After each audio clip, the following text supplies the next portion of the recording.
Chicago, 1893. A city reborn from fire, glowing with the brilliance of the World's Fair, a promise of progress, invention, and light. But just beyond the shining gates, in the shadows of that celebration, another story was unfolding. He moved through the crowds unnoticed, calm, polite, always smiling. His name was H. Holmes, a doctor, a businessman, and behind that pleasant voice, something far colder. While the fair dazzled the world with hope, Holmes was quietly building his own masterpiece, a three-story labyrinth of rooms, hallways, and hidden chambers. To visitors, it was a hotel. To him, it was a design of control, a place where every lock, every wall, every secret was his to command. Holmes didn't kill in anger. He killed with patience, with calculation. Every word was a lie wrapped in charm. Every handshake, a step closer to silence. This is the story of America's first serial killer, a man who turned intelligence into deception, progress into manipulation, and human trust into his greatest weapon. Welcome to the full documentary journey through the Murder Castle, told in 15 chapters of calm, compelling storytelling. If you love true crime, mystery, and history's darkest corners, make sure to subscribe and join us each night as we uncover the chilling mind of H. Holmes. One quiet chapter at a time. In the small town of Gilmanton, New Hampshire, on May 16, 1861, a baby boy was born who would one day be called America's first serial killer. His name was Herman Webster Mudgett, but the world would come to know him by another name, H. Holmes.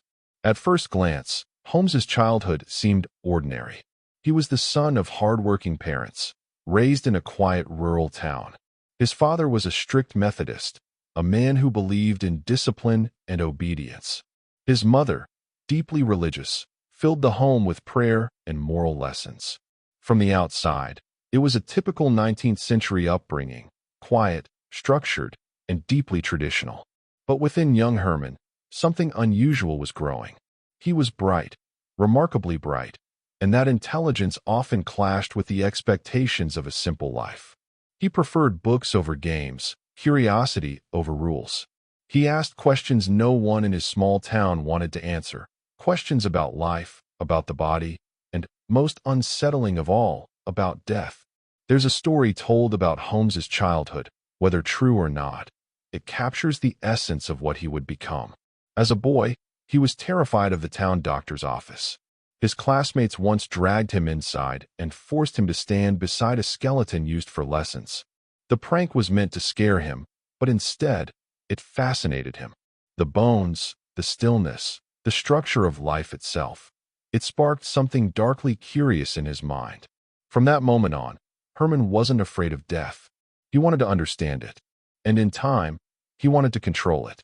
As he grew older, his intelligence became both his gift and his weapon. He excelled in school, charming teachers and fellow students alike. But beneath the calm smile was a growing sense of separation. He didn't see the world as others did. To him, people were not companions or equals. They were puzzles. Pieces to be moved, studied, and, eventually, used. When Holmes reached his teenage years, he began experimenting, not just with animals, as some later claimed, but with manipulation itself. He learned how easy it was to make people trust him. A gentle tone, steady eye contact, a polite word. He realized charm was a kind of power. And for Holmes, power was irresistible. By the time he entered adulthood, that combination of intelligence, charm, and cold curiosity had shaped him into something the world wasn't ready for. He would become a doctor, a businessman, and, behind every mask, a predator who never needed to raise his voice to be dangerous. The journey toward the man called H. Holmes had begun, quietly, almost politely, in the mind of a curious boy who found beauty in bones. When Herman left Gilmanton to attend medical school in Vermont, the world opened before him. For the first time, he could walk streets filled with energy, invention, and ambition. He was no longer the quiet boy in a small town. He was a man among thinkers. At the University of Vermont, and later at the University of Michigan, he studied anatomy and medicine. It was there that his fascination with the human body deepened. Holmes was not squeamish. He could dissect, examine, and analyze with a calm focus that unsettled others. Professors praised his precision. Classmates admired his confidence. Yet behind that steady smile, his curiosity had no boundaries. In medical school, Holmes discovered a way to combine science with profit. He began stealing cadavers from the university laboratory. Insurance fraud was common in those days, and Holmes was clever enough to make it an art form. He would take a body, disfigure it beyond recognition, and claim it was a victim of an accident. Then he'd collect the insurance money. Each success taught him something new, not only about deception, but about how easily people believed what they wanted to believe. He learned how to fake signatures, how to charm insurance agents, and how to disappear. When the questions started, to Holmes, every scam was an experiment, every lie a lesson. He was training not just as a doctor, but as a manipulator. It was also during these years that Holmes began to reshape his identity. The name Herman Mudgett sounded ordinary, rural, forgettable. Dr. H. Holmes, on the other hand, had weight. It carried the sound of authority, respect, and sophistication. It gave him permission to be whoever he wanted to be.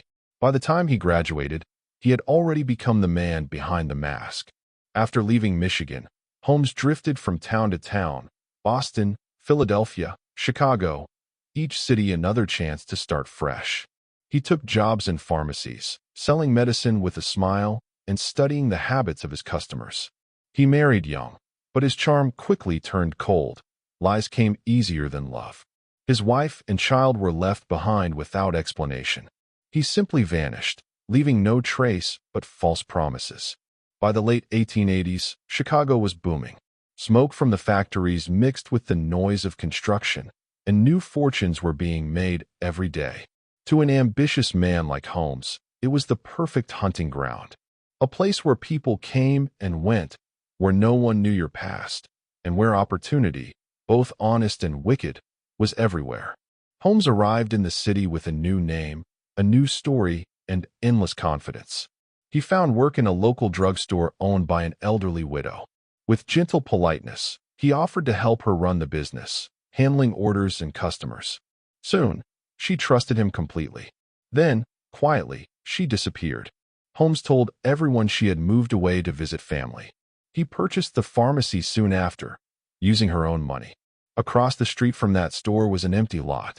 It was there, in 1887, that Holmes began planning the building that would make him infamous.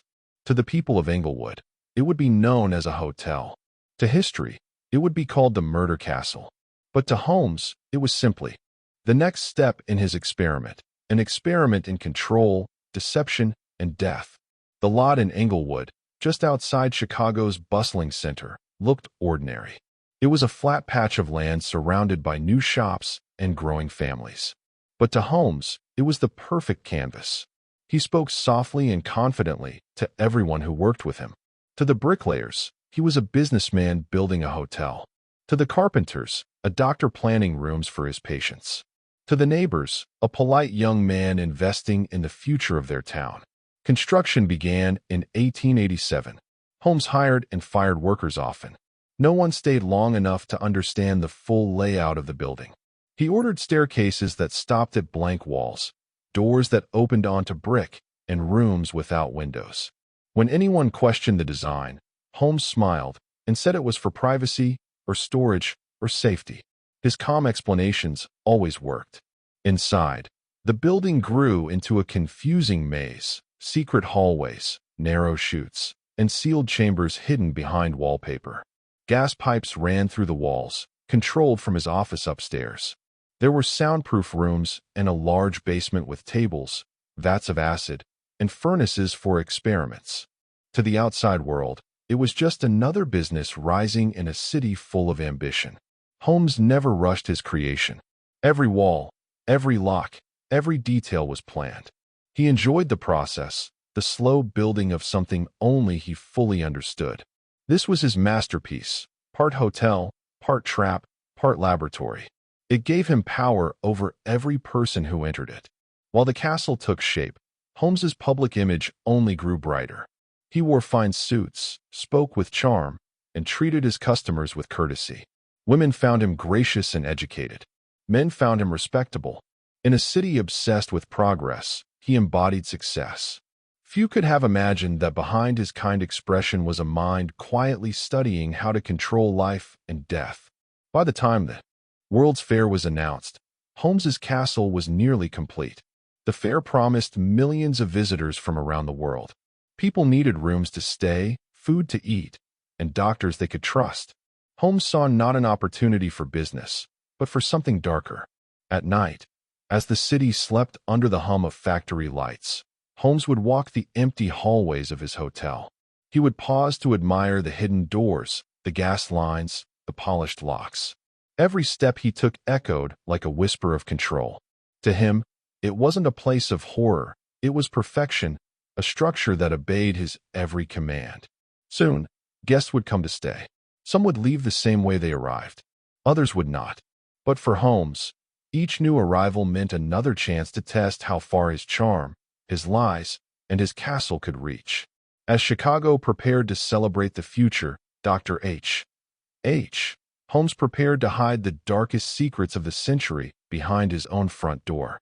By the time Holmes hung his new sign outside the pharmacy, Chicago was beginning to shine like no other city in America. Steel, smoke, and opportunity filled the air.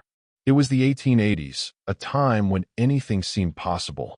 People from small towns came here to start fresh, and among them was a polite young man who always seemed to have the right answers.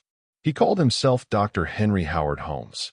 Customers saw a confident doctor in a crisp suit, a man who greeted everyone with a calm smile and perfect manners. They did not see the restless thoughts behind his eyes, how he measured every word, how he studied faces the way a surgeon studies an incision. Holmes had learned that people wanted to believe in kindness. He spoke gently, listened closely, and made each person feel like the only soul in the room. If an elderly woman came in for medicine, he offered to carry the package to her carriage. If a mother worried about her child's fever, he promised to deliver the cure himself. Every good deed bought him more trust, and with trust came power. Soon his pharmacy was one of the busiest in Englewood. He sold tonics, powders, and patent medicines that promised to heal everything from coughs to heartbreak. Most of them did little, but his customers swore by them because Holmes looked like a man who could not lie. That was his first great illusion, the art of appearing good. But business alone was never enough for him. He wanted more money, more admiration, and more control. His scams became as polished as his manners. He would order supplies on credit under fake names, then vanish before paying. He filed insurance claims for accidents that never happened. He convinced business partners to invest, only to leave them behind with empty accounts and polite letters of apology. Each time he succeeded, the world seemed easier to bend. The more people he fooled, the more confident he became that he could fool anyone. At night, he read medical journals and studied chemistry, fascinated by the thin line between a cure and a poison. He was drawn to the idea that a single drop of liquid could decide a person's fate, and that he, with his steady hand and gentle smile, could be the one to decide it. Holmes was not the sort of man who acted in rage. He moved slowly, like a chess player who always saw 5 moves ahead. Every friendship, every business deal, every promise was a piece on his board. He knew exactly when to move it and when to remove it. By 1888, the young doctor had built a reputation strong enough that few questioned him. To the city, he was a success story. To those who worked for him, he was demanding but fair. Only those who tried to cross him saw the change, the polite voice turning sharp, the soft eyes hardening like glass. When threatened, Holmes did not argue or shout. He simply smiled, disappeared, and reappeared elsewhere with a new plan, a new name, and a new set of believers. What began as small lies were turning into something larger, something practiced. Deception had become his craft, and he was perfecting it one careful step at a time. As the 1890s approached, Chicago was swelling with new faces, new buildings, and endless opportunity. Holmes had become part of its rhythm, one of those successful young men who seemed touched by luck. He kept his appearance tidy, his shoes polished, his voice low and measured. No one saw the calculations running behind that calm gaze. He now owned more than a pharmacy. The tall brick building across the street, the one that had slowly taken shape under his quiet supervision, was finished. To his neighbors, it was a simple hotel with shops below and rooms above. To Holmes, it was a stage set, a masterpiece built for deception. He rented out the ground floor stores to businesses that trusted him. They saw a landlord with perfect handwriting and prompt manners. They didn't notice how quickly he changed builders or how many new workers came and went, each completing only a fragment of the plan. None of them knew that the blueprints were altered week by week, sometimes overnight. When someone grew curious, Holmes dismissed them gently and replaced them the next day. The castle, as people began calling it, looked ordinary enough from the street. But behind its brick facade lay corridors that twisted back on themselves, doors that opened into dead ends, and rooms without windows. Holmes walked those halls at night, testing the locks, memorizing every turn. Each trap, each hidden chamber, gave him a quiet thrill. It wasn't hatred that drove him, it was control. He wanted to design a world where he decided who stayed and who vanished. By day, he was still the perfect gentleman. He attended church on Sundays, exchanged greetings with shop owners, and spoke of the city's bright future. When he met women, he was gracious and attentive. He never shouted, never forced, he simply persuaded. His politeness was his disguise. He hired several young women to work in his hotel and offices. He told them he needed help managing letters, guests, and invoices. They found him charming and respectful. He promised them safety, wages, and, most dangerously, trust. Holmes knew that trust was stronger than fear. It opened doors no weapon ever could. Sometimes, when debts piled up or suspicions grew, he moved on to new names. Henry Gordon, Alexander Bond, Howard Holmes. He could reinvent himself in a heartbeat, each version slightly altered, yet all equally convincing. He learned that people rarely looked past a confident smile. The city was too busy, the news too full, and the world too hopeful to imagine that evil could look so calm. Holmes also mastered paperwork. He filled his ledgers with clean lines and proper figures. He signed his letters with flourishes of civility. Every detail reinforced the illusion that he was a man of precision and care. And in a way, he was. Precision and care were exactly what made his deceit possible. In those years, Chicago was alive with invention. Electric lights glowed in shop windows, trains rattled through the streets, and people spoke endlessly of progress. It was the perfect cover for a man who hid darkness behind the language of improvement. While others built the future, Holmes was building a trap that belonged entirely to him. Late at night, after his employees had gone home, he would stand by a window on the third floor and watch the gas lamps flicker outside. He could hear laughter from the streets below, the music from nearby saloons, the hum of a city celebrating its own success. He smiled softly, because he knew that behind the glass walls of his castle, he held a secret no one could imagine. To him, it wasn't crime. It was art. When the first guests arrived at Holmes's new hotel, they were greeted by the same calm, kind man they'd heard so much about. He always seemed to appear at the right moment, offering to carry a bag, to check a reservation, to make sure every need was met. His manners were perfect, his smile genuine. Few travelers had ever met a man more attentive than Dr. Holmes.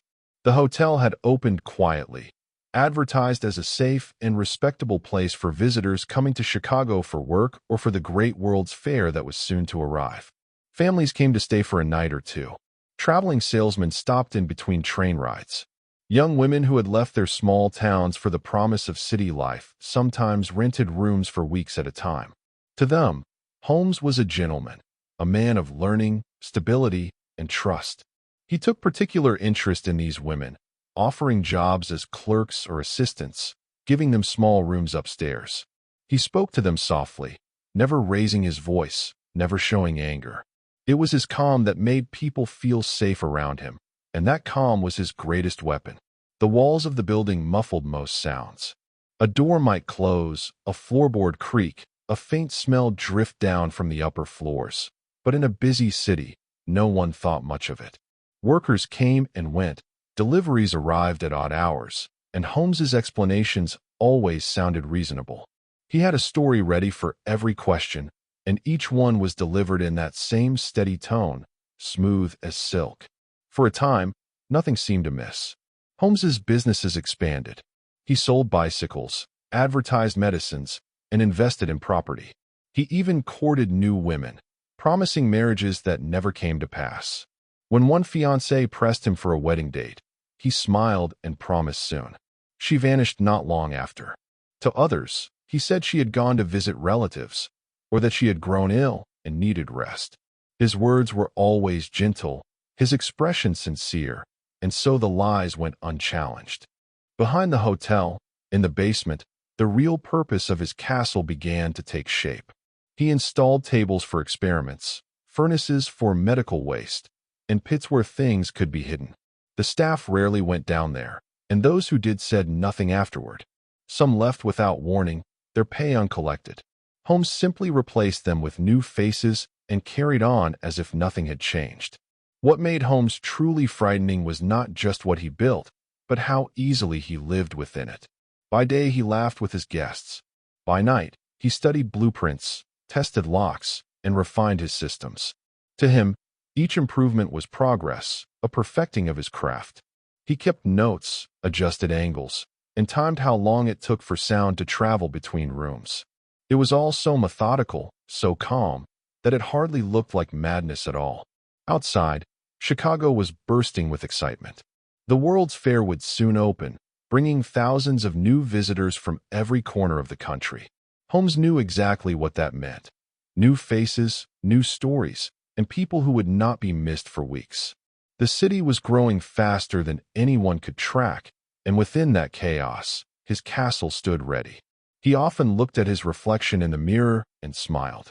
The man staring back was polished, educated, respected. No one could suspect what he was capable of. In his own mind, he was not a monster. He was a man of science, exploring possibilities no one else dared to touch. When he locked the doors at night, the world outside faded into silence. Inside, the castle waited, each hallway like a vein, each room a heartbeat. And at the center of it all stood Dr. H. Holmes, calm and patient, the quiet architect of his own dark empire. In the spring of 1889, Chicago felt unstoppable. New rail lines reached the edge of town, factories poured smoke into the air, and neighborhoods rose almost overnight. To investors and dreamers, it was a city of endless promise. To H. Holmes, it was a blank page. Here, a man could build anything he could imagine and hide anything he desired. The lot at 63rd and Wallace was finally his. He walked it slowly each morning, measuring the light, the angles, the flow of people passing by. He spoke softly to contractors, telling them he wanted a mixed-use building, shops below, rooms above, and offices for rent. His tone was polite, his plans ordinary. Nothing in his voice betrayed what he truly intended.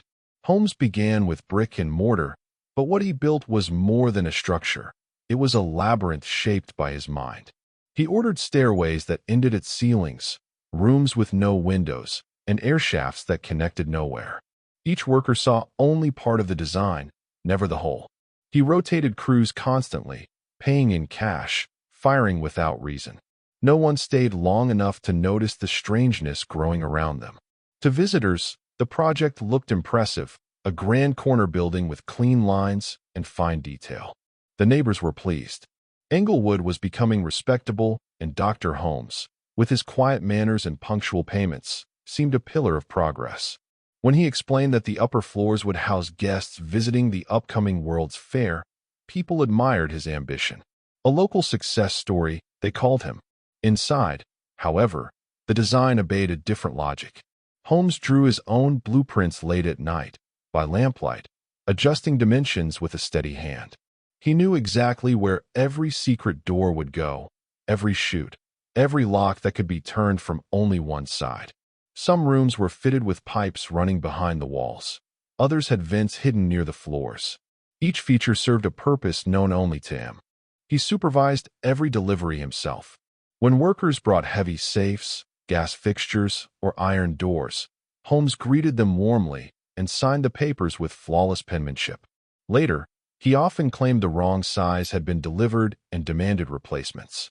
In truth, he was perfecting the mechanism, testing how thick the walls must be, how sound traveled through plaster, how long it took for air to fade into silence. The townspeople grew used to the constant construction. Whenever someone asked when the hotel would open, Holmes smiled and said, "Soon."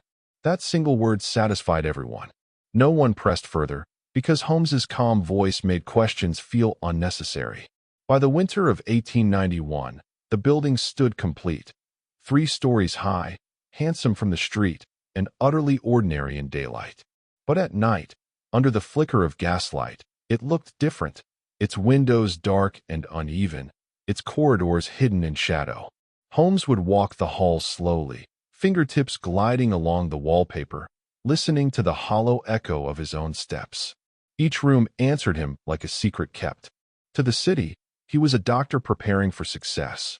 To himself, he was something else, a designer of control, an engineer of fear disguised as hospitality. Holmes began renting out the ground floor shops first. A jewelry store, a barber, a small restaurant. All tenants eager to share a building with the well-liked doctor. Their rent payments covered his debts, and their presence gave the entire structure an air of legitimacy.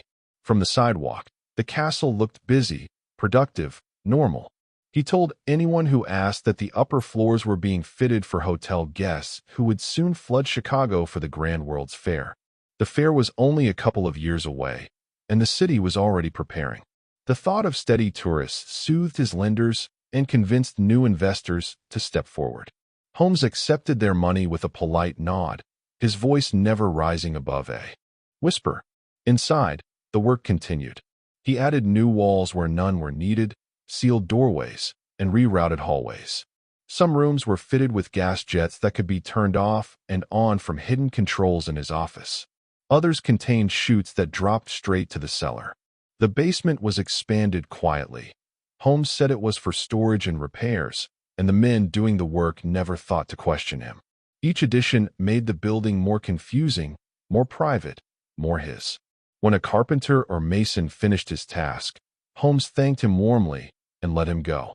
By the time a new man arrived, the blueprints had already changed. None of them ever saw the full design. At night, Holmes stood outside beneath the gas lamps and admired his creation. To most people, architecture was structure and beauty. To Holmes, it was power.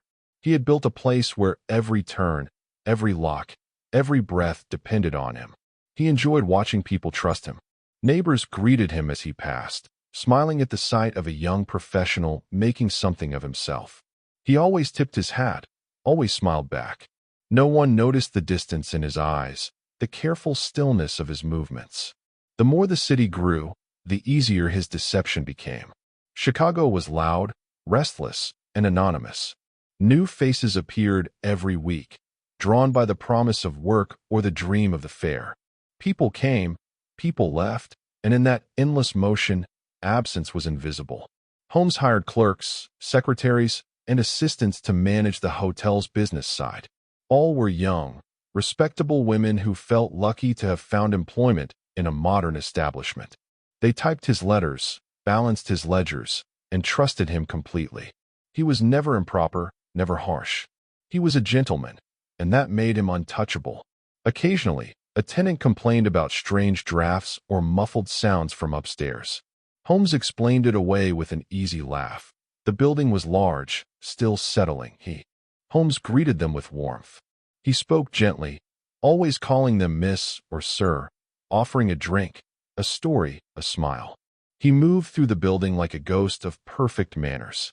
If guests mentioned the odd layout, he laughed softly. "Ah, yes, I'm still finishing the renovations," he would say. And because his voice was calm and trustworthy, they believed him. He hired more young women to work at the hotel, each eager for the opportunity. He paid well, complimented their work, and treated them like family. To them, Holmes was a mentor, a gentleman who offered safety in a fast-changing city. He made promises about careers, about marriage, about shared futures. But behind every promise, there was a calculation. Chicago was a city of movement. People arrived for the fair, stayed a few weeks, then disappeared back into the noise of the country. A missing person in such a city could go unnoticed for months. Holmes knew this better than anyone. Each time a new guest checked in, he watched them carefully. He learned their routines, their habits, their fears. He offered trust until it was complete, and then he took it away. The basement became his laboratory. He told anyone who asked that he used it for chemical experiments or medical studies. The smells and sounds that drifted upward were explained away as science. No one pressed him. He was a doctor, after all, and people respected that title. There were whispers now and then. A worker who vanished after asking too many questions. A tenant who moved out suddenly, leaving clothes behind. Holmes had explanations for all of it, and they were so calm, so polite, that suspicion dissolved like sugar in tea. Outside, Chicago's skyline glittered brighter each week. The World's Fair was nearly ready, and the streets buzzed with excitement. The newspapers spoke of invention, beauty, and hope. Holmes read those same papers each morning while sipping coffee, smiling faintly at the optimism. In his mind, everything was falling into place. The fair would bring thousands of strangers to his doorstep, men and women whose names few would remember, whose faces would fade once the fair ended. He stood at the window of his office one evening, watching the sunset spill across the city's rooftops. The glass reflected his face, calm, composed, intelligent. A man respected by his neighbors, trusted by his customers, admired by women who believed in his kindness. Behind that reflection, the castle loomed quiet and patient, a monument to his own secret genius. Dr. H. Holmes smiled to himself, and in that faint smile was the shadow of what was to come. The building was ready. The city was ready. And so was he. In the spring of 1893, Chicago was a city reborn. After years of planning and endless labor, the world's Columbian Exposition opened its gates. White buildings gleamed under electric lights, fountains glittered, and the air smelled of roasted peanuts and new beginnings. People called it the White City, a celebration of progress, beauty, and American genius. To most, it was a dream come true. To Dr. H. Holmes, it was a harvest. Every train that arrived brought hundreds of visitors, and many of them needed rooms. Families, traveling salesmen, curious wanderers, they came from every corner of the country to see the wonders of the age, the Ferris wheel, the dazzling lights, the future on display. And just a few blocks away from all that brilliance stood Holmes's hotel, neat and quiet, its sign polished, its owner charming and polite. He welcomed his guests with the same calm smile. He spoke of convenience, safety, and comfort. He made them feel cared for. But as they handed over their luggage, Holmes was already studying them, how they spoke, how they moved, how easily they trusted him. He was not frantic or impulsive. He was patient. He enjoyed the rhythm of the fair, the way faces came and went like tides. A missing person here, or there meant nothing in a city of millions. If a woman left suddenly, everyone assumed she'd gone home early. If a salesman never returned from his trip, people said he must have taken a different route. Chicago was too busy celebrating to notice. Inside the castle, Holmes had refined his craft. His office looked like any other. Papers stacked neatly, a stethoscope resting beside a small silver pen. He'd greet each visitor, register them, and then disappear into the maze above. At times, he'd spend hours alone, walking the halls, checking locks, whispering to himself as though rehearsing a play no one else could see. To his neighbors, he was a model citizen. He paid his taxes, donated to local causes, and dressed impeccably. He chatted with the barber, nodded to the shopkeepers, and carried himself with quiet dignity. No one guessed that within that building's brick walls, people were vanishing into silence. The fair had brought the world to Chicago. For Holmes, it brought something better, an endless stream of strangers who would not be missed. By midsummer, the streets around the White City were crowded day and night. The fairgrounds glowed with electric light, a miracle of the age, and visitors wandered through its shining halls as if walking through a dream. Holmes often joined those crowds, strolling calmly among them, blending in with perfect ease. He studied the faces that passed him, excited travelers, young couples, women carrying parasols, and smiled at how easily wonder made people forget to be careful. When he returned to Englewood each evening, the contrast pleased him. The fair buzzed with sound and color. His hotel stood quiet, its brick walls absorbing the noise of the city like a sponge. The two worlds existed side by side, light and shadow, and he belonged perfectly to both. New guests arrived almost every day. Some stayed a night or two, some planned to remain for weeks. Holmes registered them with tidy handwriting, always courteous, always efficient. He asked just enough questions to seem polite: where they were from, how long they expected to stay, whether anyone was expecting them elsewhere. Their answers told him everything he needed to know. The young women who worked for him managed the front desk, the laundry, the bookkeeping. Holmes was kind to them, never raising his voice. When he smiled, they felt seen and valued. He gave them small gifts, promised promotions, hinted at affection.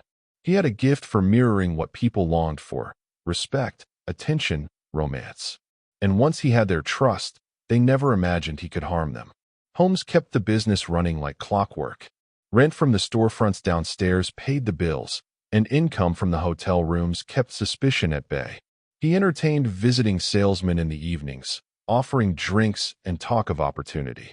He made connections with fair officials, policemen, even reporters. They saw him as a clever young entrepreneur, a symbol of the city's new spirit. Behind the charm, however, Holmes's curiosity was deepening. He was fascinated by how easily people believed appearances.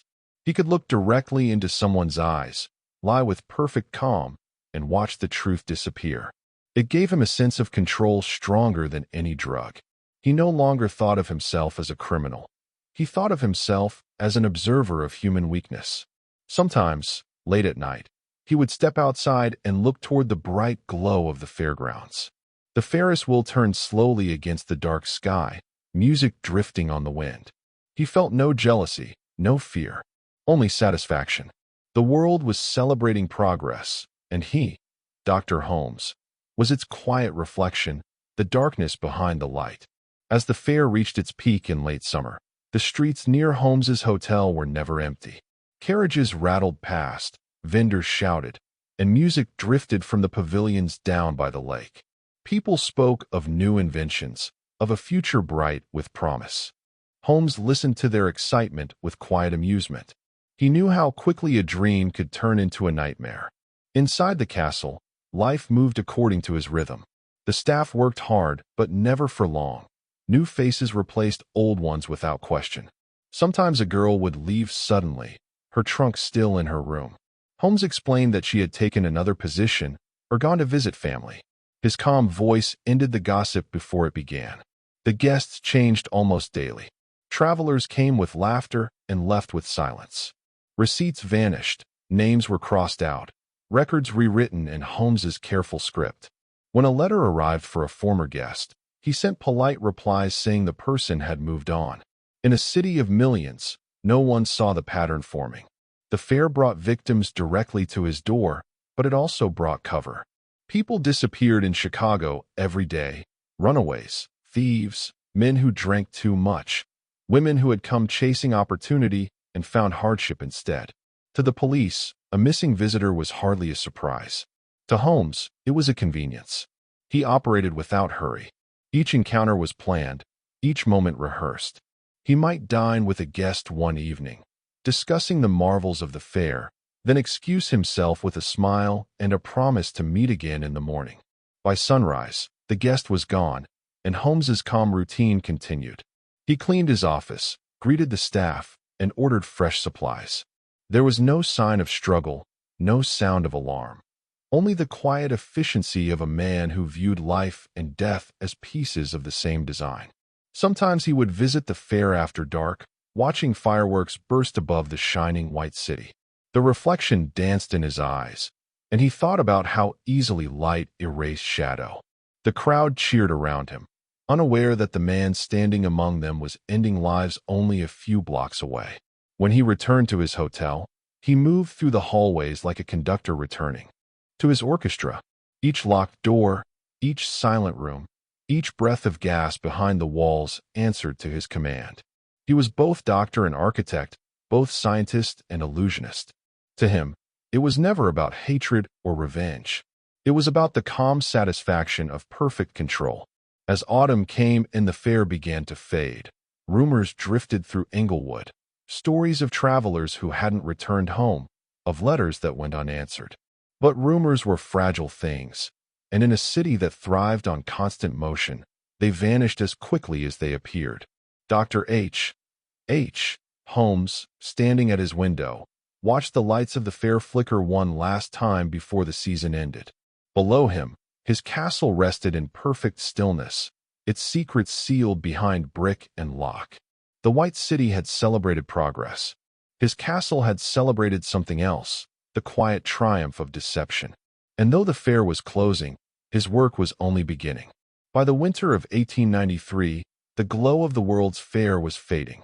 The great White City, once alive with music and laughter, was closing its gates.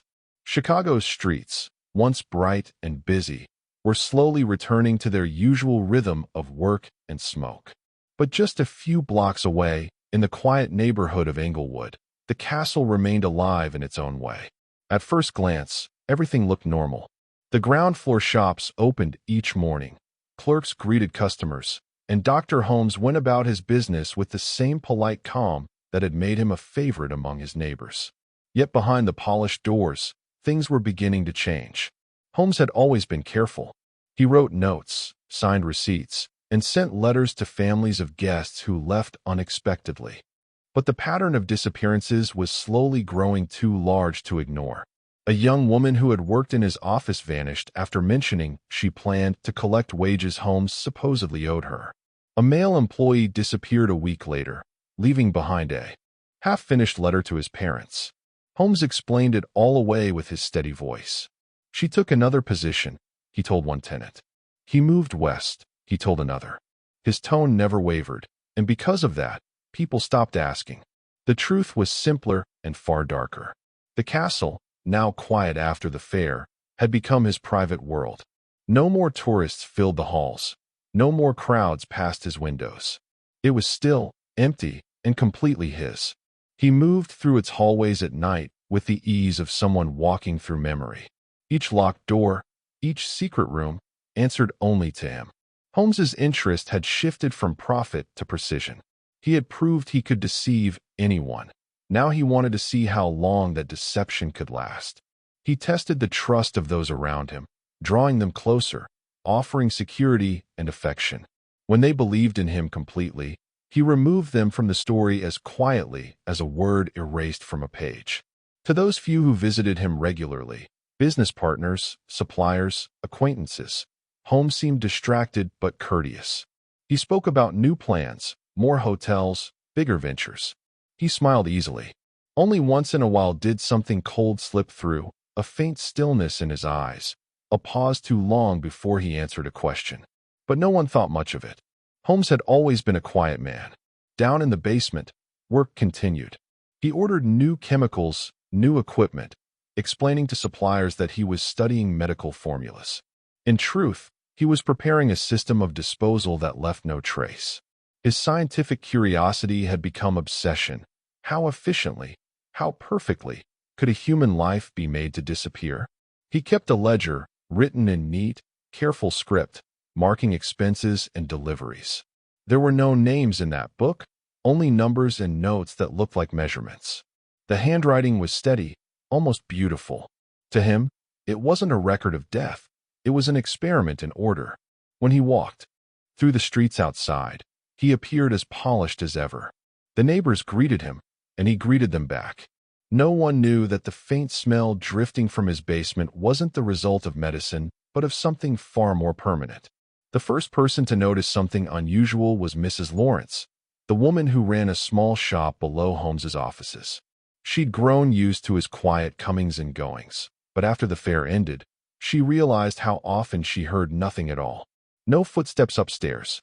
No laughter from the hall. Just silence. Sometimes, late in the evening, she caught a strange smell drifting down from the vents. It was sharp, chemical, like burning oil mixed with something she couldn't place. She mentioned it once to Holmes in passing. He smiled, adjusted his tie, and said it was from his laboratory experiments. A bit of chemistry, perfectly harmless. His voice was so calm, so certain, that she felt foolish for even asking. Holmes's charm was a wall few people could climb. He spoke softly, used elegant words, and never lost his composure. Even when creditors arrived demanding payments, he would greet them as if they were old friends. He'd offer tea, talk about business opportunities, promise repayment within the week. They always left reassured. He never paid them. At the same time, Holmes's attention turned to new women who had come to the city alone, secretaries, typists, small-town dreamers looking for a future. He offered them work, lodging, and safety. He signed contracts with perfect handwriting, calling them agreements for employment. Each was dated, witnessed, and filed neatly away. Each also contained clauses that gave him full control of their wages and possessions. They didn't notice the trick. His voice was too kind, his manner too steady. When some of these women disappeared, Holmes again had explanations ready. One had eloped, he said. Another had gone home ill. A third had decided to move west and start anew. No one doubted him. Chicago was a city of movement, and missing people were as common as uncollected mail. Still, whispers began to float through Englewood. A delivery boy mentioned that he hadn't seen one of Holmes's clerks in weeks. A neighbor wondered aloud about the smell from the chimneys at odd hours. But in a city so large and so full of secrets, those whispers vanished before they could become questions. Inside the castle, Holmes moved with quiet certainty. He kept records of everything, letters, receipts, invoices, but each was slightly altered. Dates changed, signatures forged, details blurred. Anyone who tried to trace the truth would find only confusion. The building itself seemed to protect him. Its twisting halls and false doors swallowed evidence whole. Holmes's control was absolute. He knew the hours the neighbors slept, the timing of the trains, even which nights the wind carried sound away from the street. When he worked methodically, no emotion, no hurry. The castle was his laboratory, and he its only observer. By day, he remained the gentleman doctor.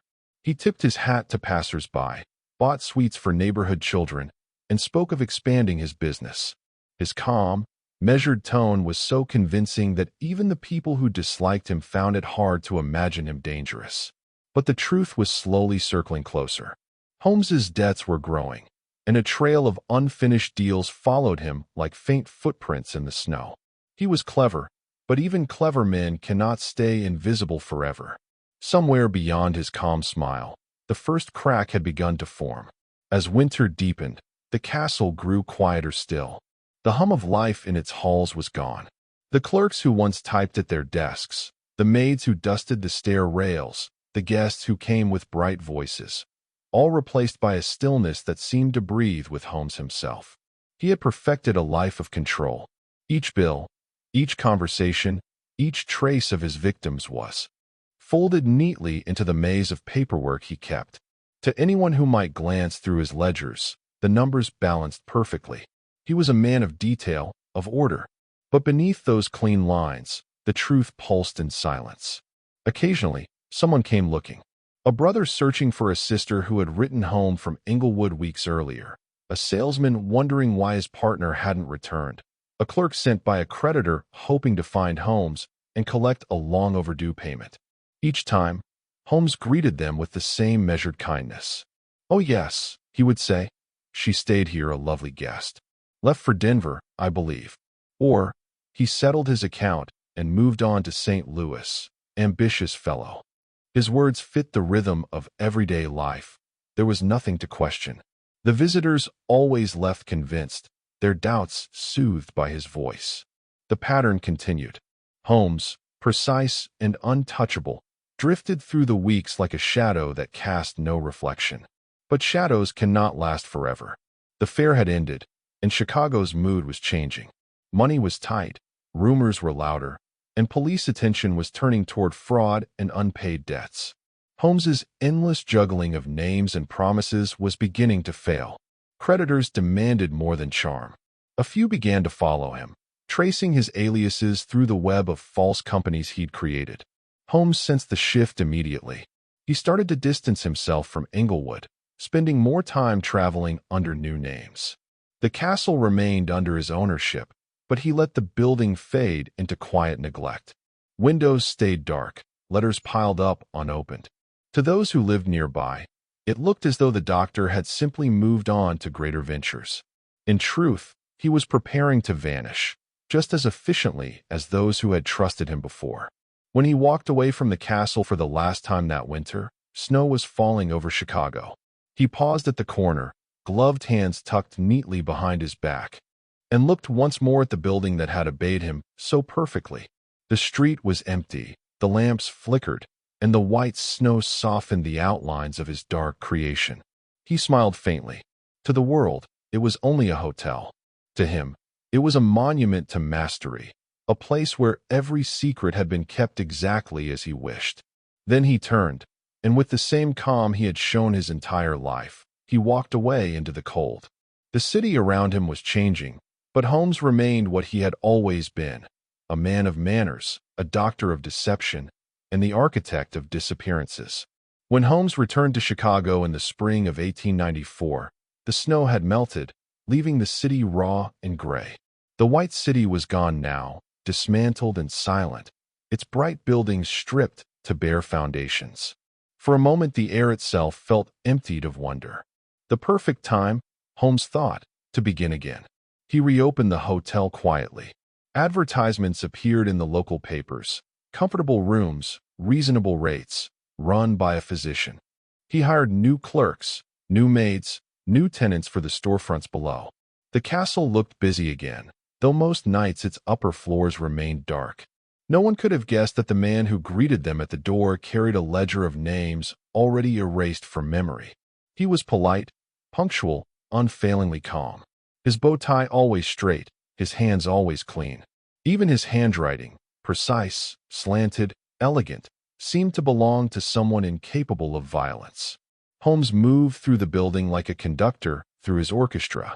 Every door, every stairway, every valve responded to him alone. He had built a place where rules belonged only to him. Guests came and went, and the rhythm of disappearance continued, steady and unremarked. He favored women who arrived alone, secretaries, newly independent travelers, those who carried hope more than caution. He promised security, spoke gently of the city's dangers, and offered to keep their valuables safe in his office. They thanked him for his kindness. Some accepted his invitations to dinner, others trusted him with their savings. To each, he gave a version of himself carefully designed for their belief.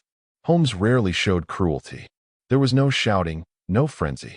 When the moment came, it arrived with the same composure he showed in every transaction. He adjusted the valves, locked the doors, and waited. To him, it was not death. It was completion, the final act of control. When the silence fell, he recorded the date in his notes and moved on. He dismantled the evidence methodically. The castle's basement provided every tool he required. He treated it as a laboratory, his white apron spotless, his instruments arranged in rows.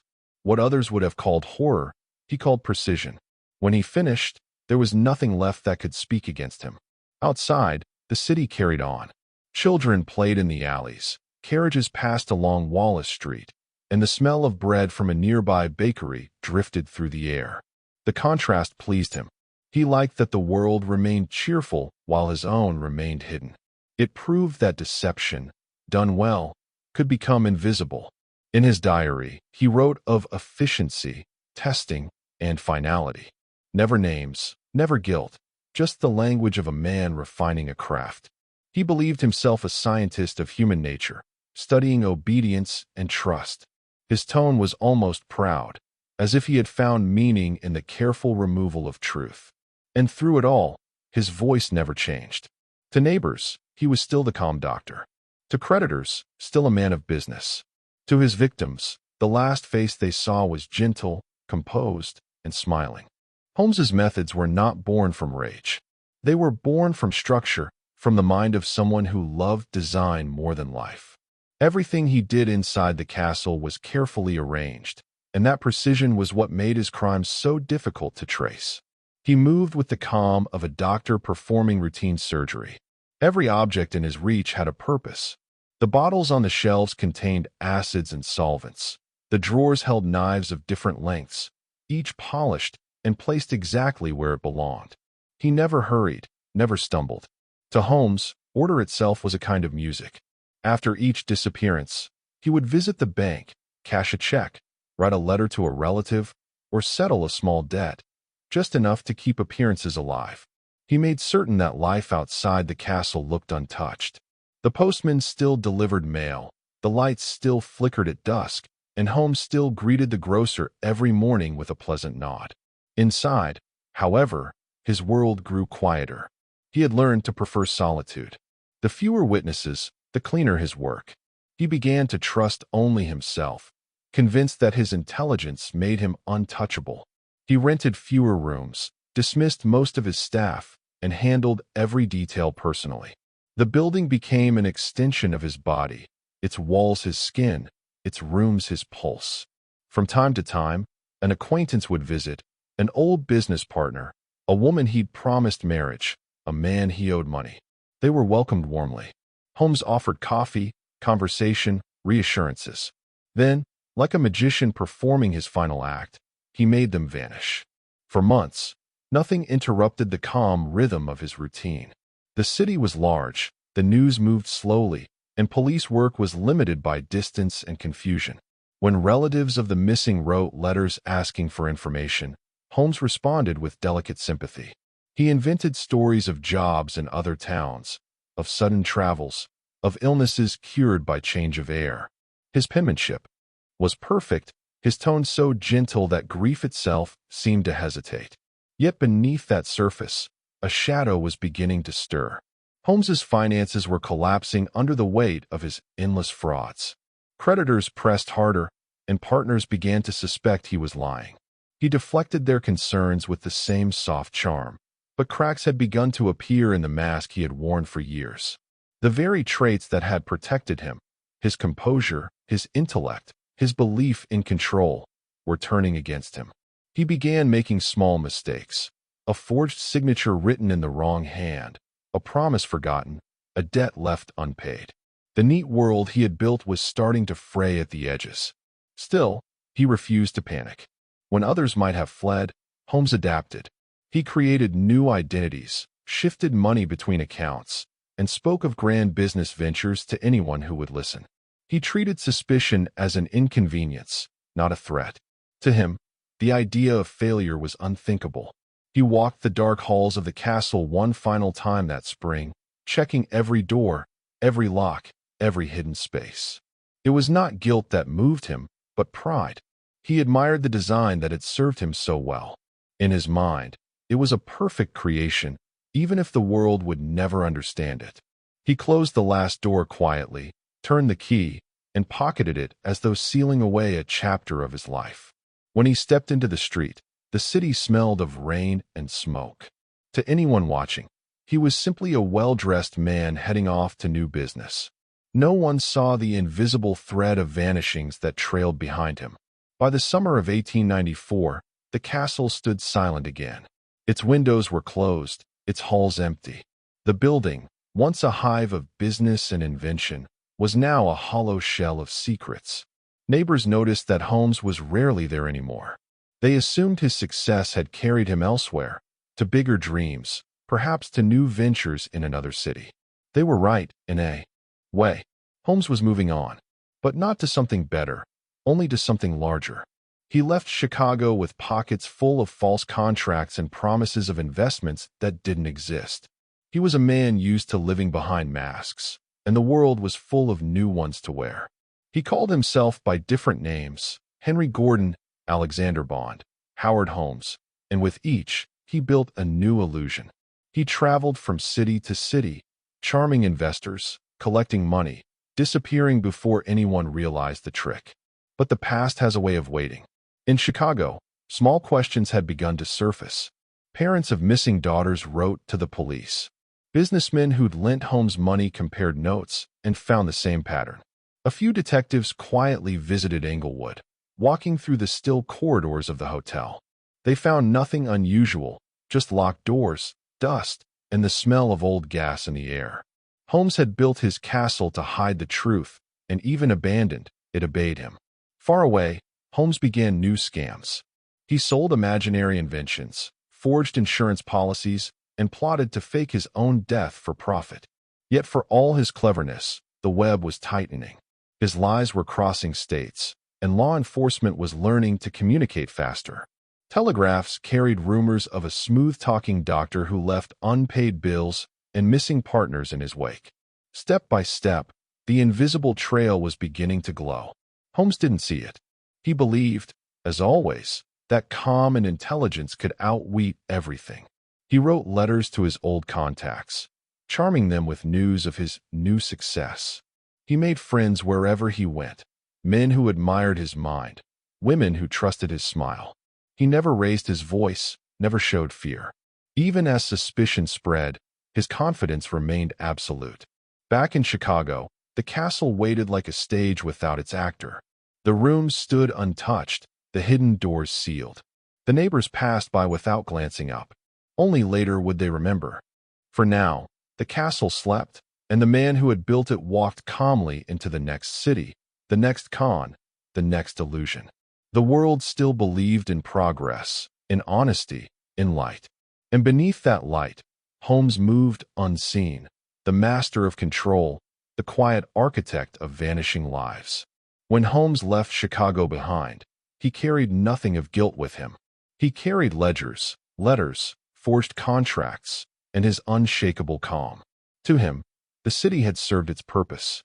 He had learned everything he needed there, how to charm, how to manipulate, and most of all, how to vanish. The year was 1894, and America was wide open. Railroads stitched the country together like silver threads, and no one questioned a stranger on a train.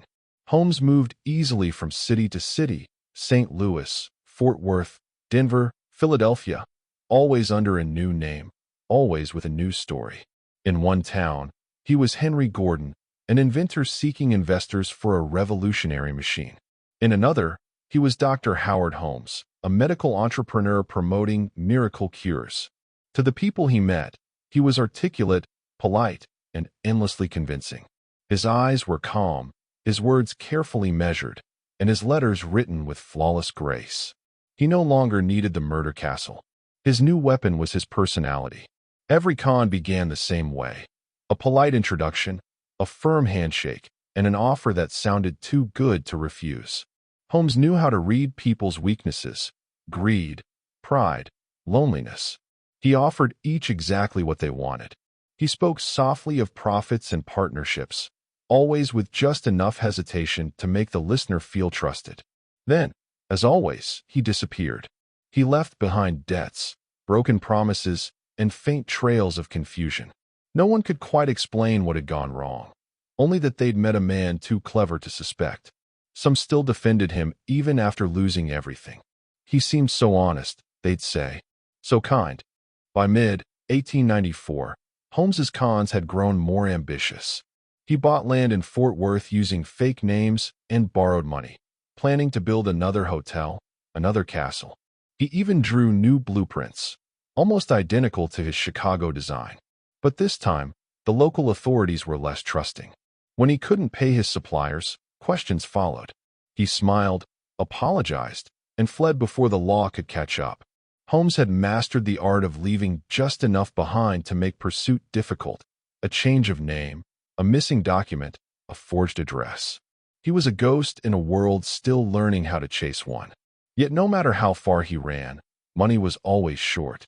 Each scam funded the next, and the chain grew heavier with every lie. Still, Holmes refused to slow down. He believed himself smarter than the system, destined to live above suspicion forever. But in his growing arrogance, he made a mistake, one that would begin to unravel everything he had built. Holmes's mistake began, as many of his ventures did, with a new partner. His name was Benjamin Pitzel, a carpenter by trade, a man with rough hands and a trusting heart. Pitezel was the kind of person Holmes loved most, capable, loyal, and easily guided. He had a wife, children, and a habit of believing that success was always one deal away. When Holmes met him, Pitezel was down on his luck. Holmes offered opportunity. He spoke of inventions, of insurance, of plans that would make them both wealthy. His words were smooth, his tone gentle, and Pitezel, tired of failure, believed him. Within weeks, the two were partners. They began small, selling patents, fake machines, and miracle formulas to curious investors. Holmes handled the paperwork, while Pitezel did the physical work. Together, they moved from city to city, their partnership a mix of charm and deceit. Holmes treated Pitezel like a brother, speaking softly, promising security for his family. And in return, Pitezel followed him without question.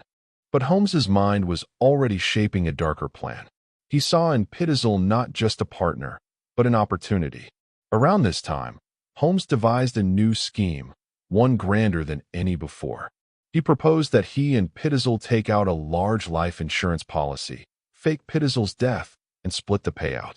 Holmes explained the details calmly, as if discussing the weather. He told Pitezel that he would provide the corpse and handle the documents. All Pitezel had to do was disappear. Pitezel hesitated, but Holmes reassured him with a smile. "It's a simple matter of paperwork," he said. "No one will be harmed. Think of your children." It was a perfect plan, except for one flaw. Holmes never intended to share the money. By late 1894, the two men were in Philadelphia, working under the name B.F. Perry and Company. Holmes rented a small office and began preparing the stage. He purchased chemicals, a trunk, and fake identification papers. To anyone watching, it looked like a typical business venture. One September morning, the plan was put into motion. Holmes sent Pitezel to the office to conduct an experiment that would supposedly produce an explosion convincing enough to fake his death. When Pitezel entered the room, Holmes followed. A few hours later, a fire broke out. When it was extinguished, a body was found, burned beyond recognition. Holmes identified the remains as his partners, weeping softly as he spoke to the insurance agents. His performance was flawless. Within days, the payout was approved. He wrote letters to Pitezel's wife, Carrie, comforting her and promising that her husband was alive and hiding safely. He even offered to care for her children while Pitezel waited in secret. But Pitezel was not hiding. He was dead. Holmes had killed him himself, using chloroform before setting the fire. The conman had crossed a line he could never retreat from. What had once been clever manipulation had become cold murder. And this time, he had tied too many threads together to remain unseen. Holmes left Philadelphia calmly, as though nothing had happened. He carried forged documents, the insurance check, and a trail of deception long enough to confuse even the sharpest investigators. To the insurance company, Benjamin Pitezel was dead.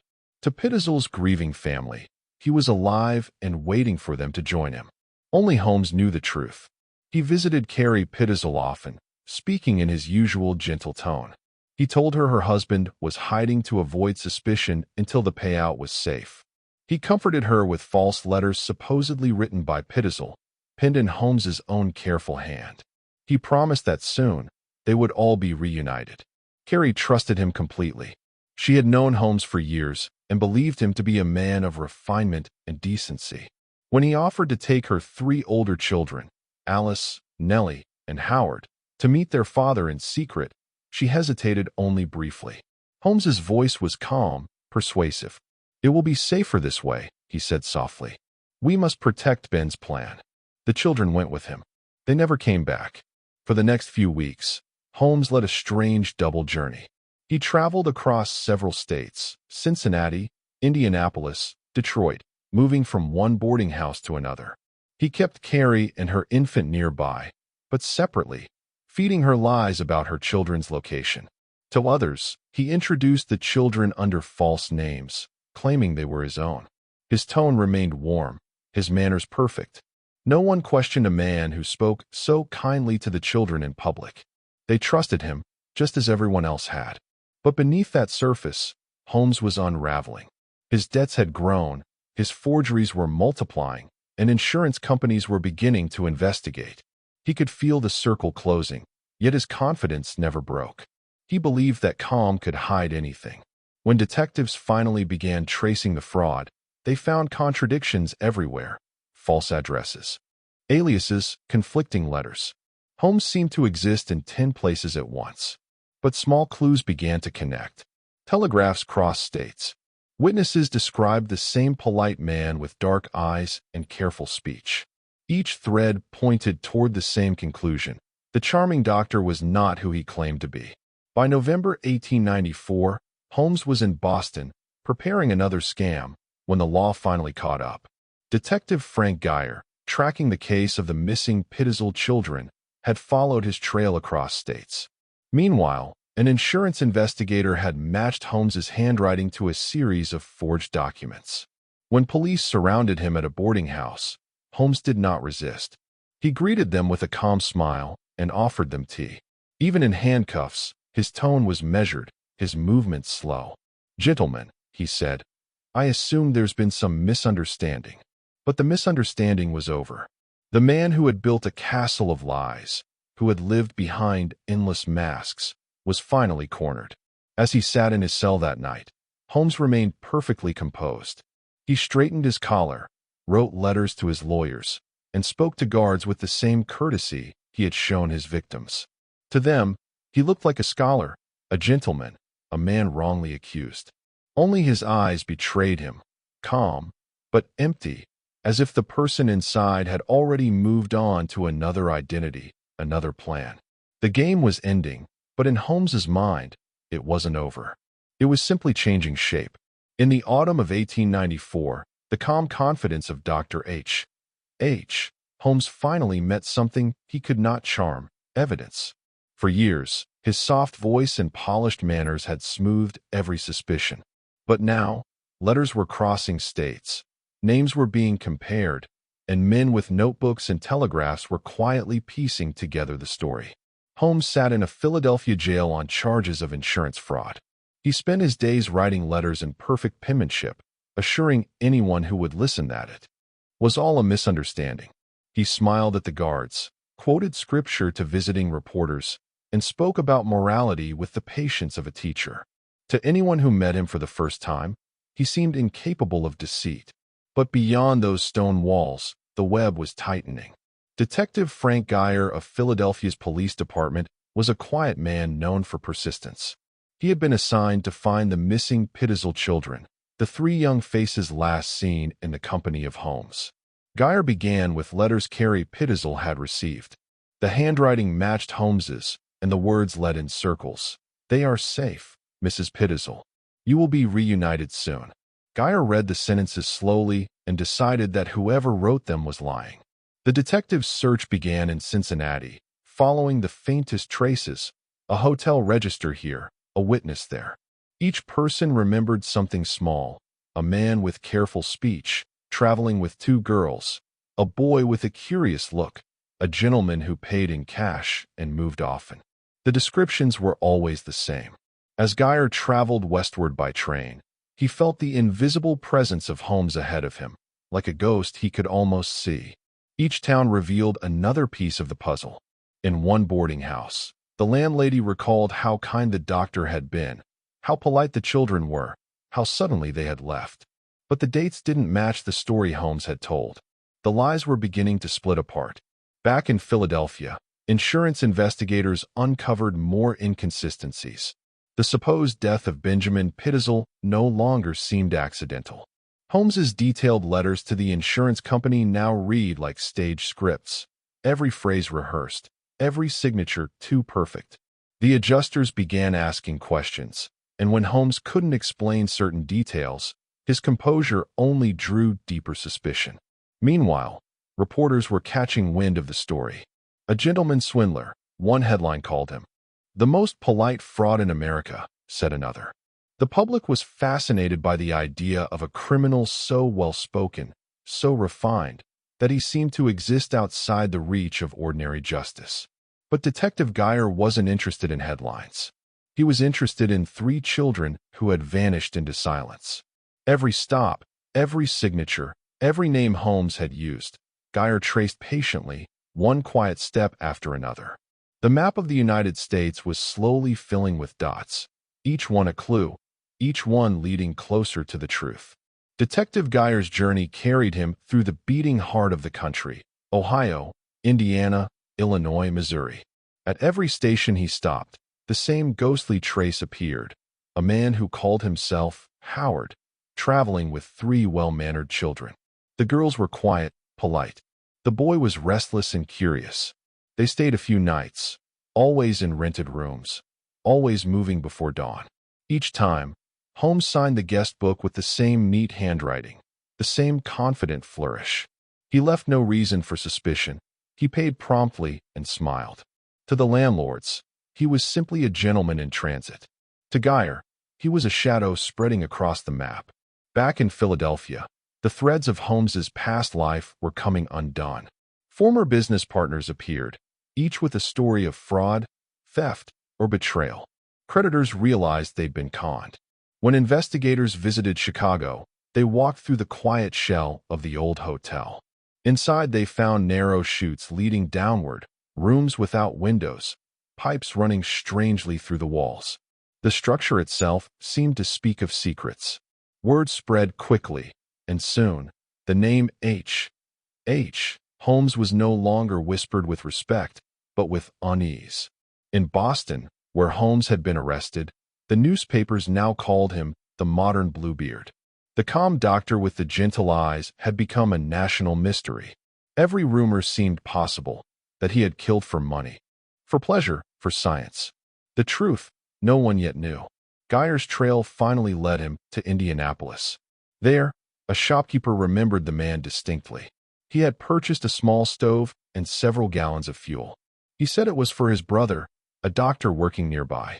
He traveled with 2 little girls who called him Papa. They seemed happy, the shopkeeper said. Polite, even cheerful. Then he looked down for a moment, trying to recall the date. It was the last week of October, 1894. The detective felt the cold weight of realization. That was the last confirmed sighting of Alice and Nellie Pittazel alive. From there, the trail turned darker. In a rented house near Irvington, Indiana, neighbors had seen smoke rising at strange hours. The smell was heavy and sour, but no one investigated. When Geyer entered the house weeks later, guided by those faint reports, he found signs of Holmes's precision everywhere: clean, careful, empty. In the cellar, buried beneath ashes, lay the remains of the 2 girls. The discovery sent a shock through every man in the investigation. Geyer stood silently for a long time before sending the telegram. His quiet diligence had finally caught the devil he'd been chasing. The children were found. Their killer was already in custody, smiling in his cell. News of the discovery spread like a storm. Reporters crowded the police stations, their headlines growing darker with every edition. The Murder Castle of Chicago. A gentleman killer unmasked.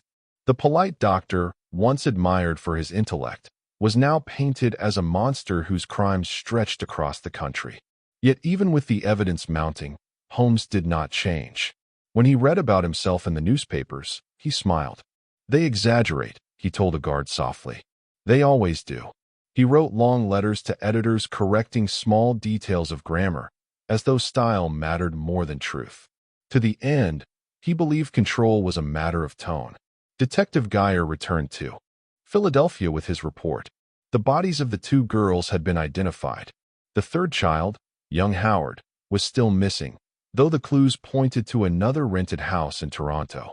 Weeks later, Canadian police uncovered remains there, confirming what Geyer already knew in his heart.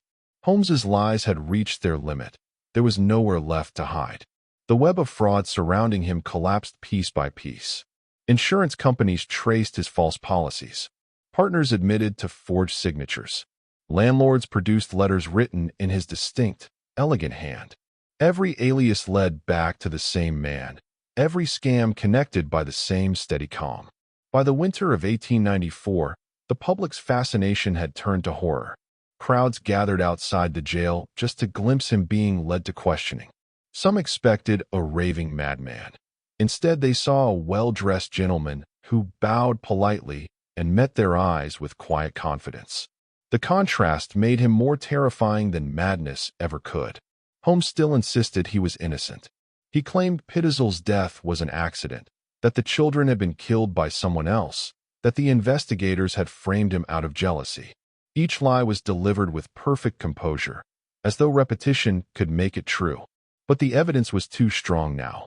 Testimony, letters, ledgers, all pointed in one direction. The calm mask had begun to crack. Behind the charm was nothing but calculation, and behind that, emptiness.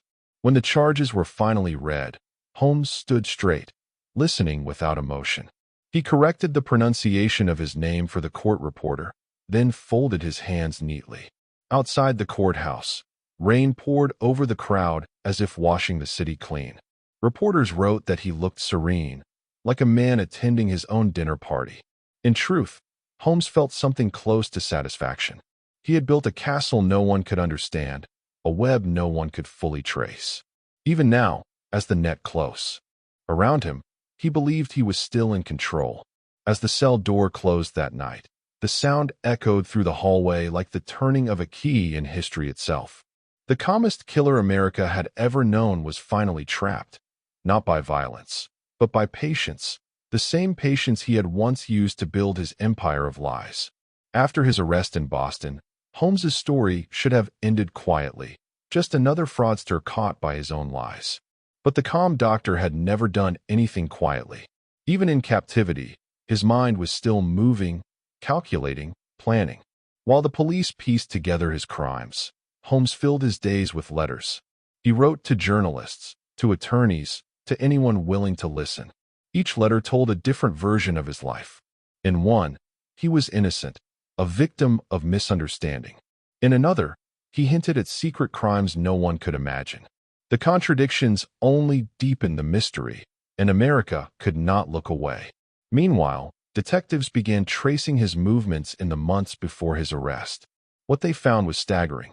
Holmes had crossed nearly half the country, using more than a dozen names. Each alias carried its own story.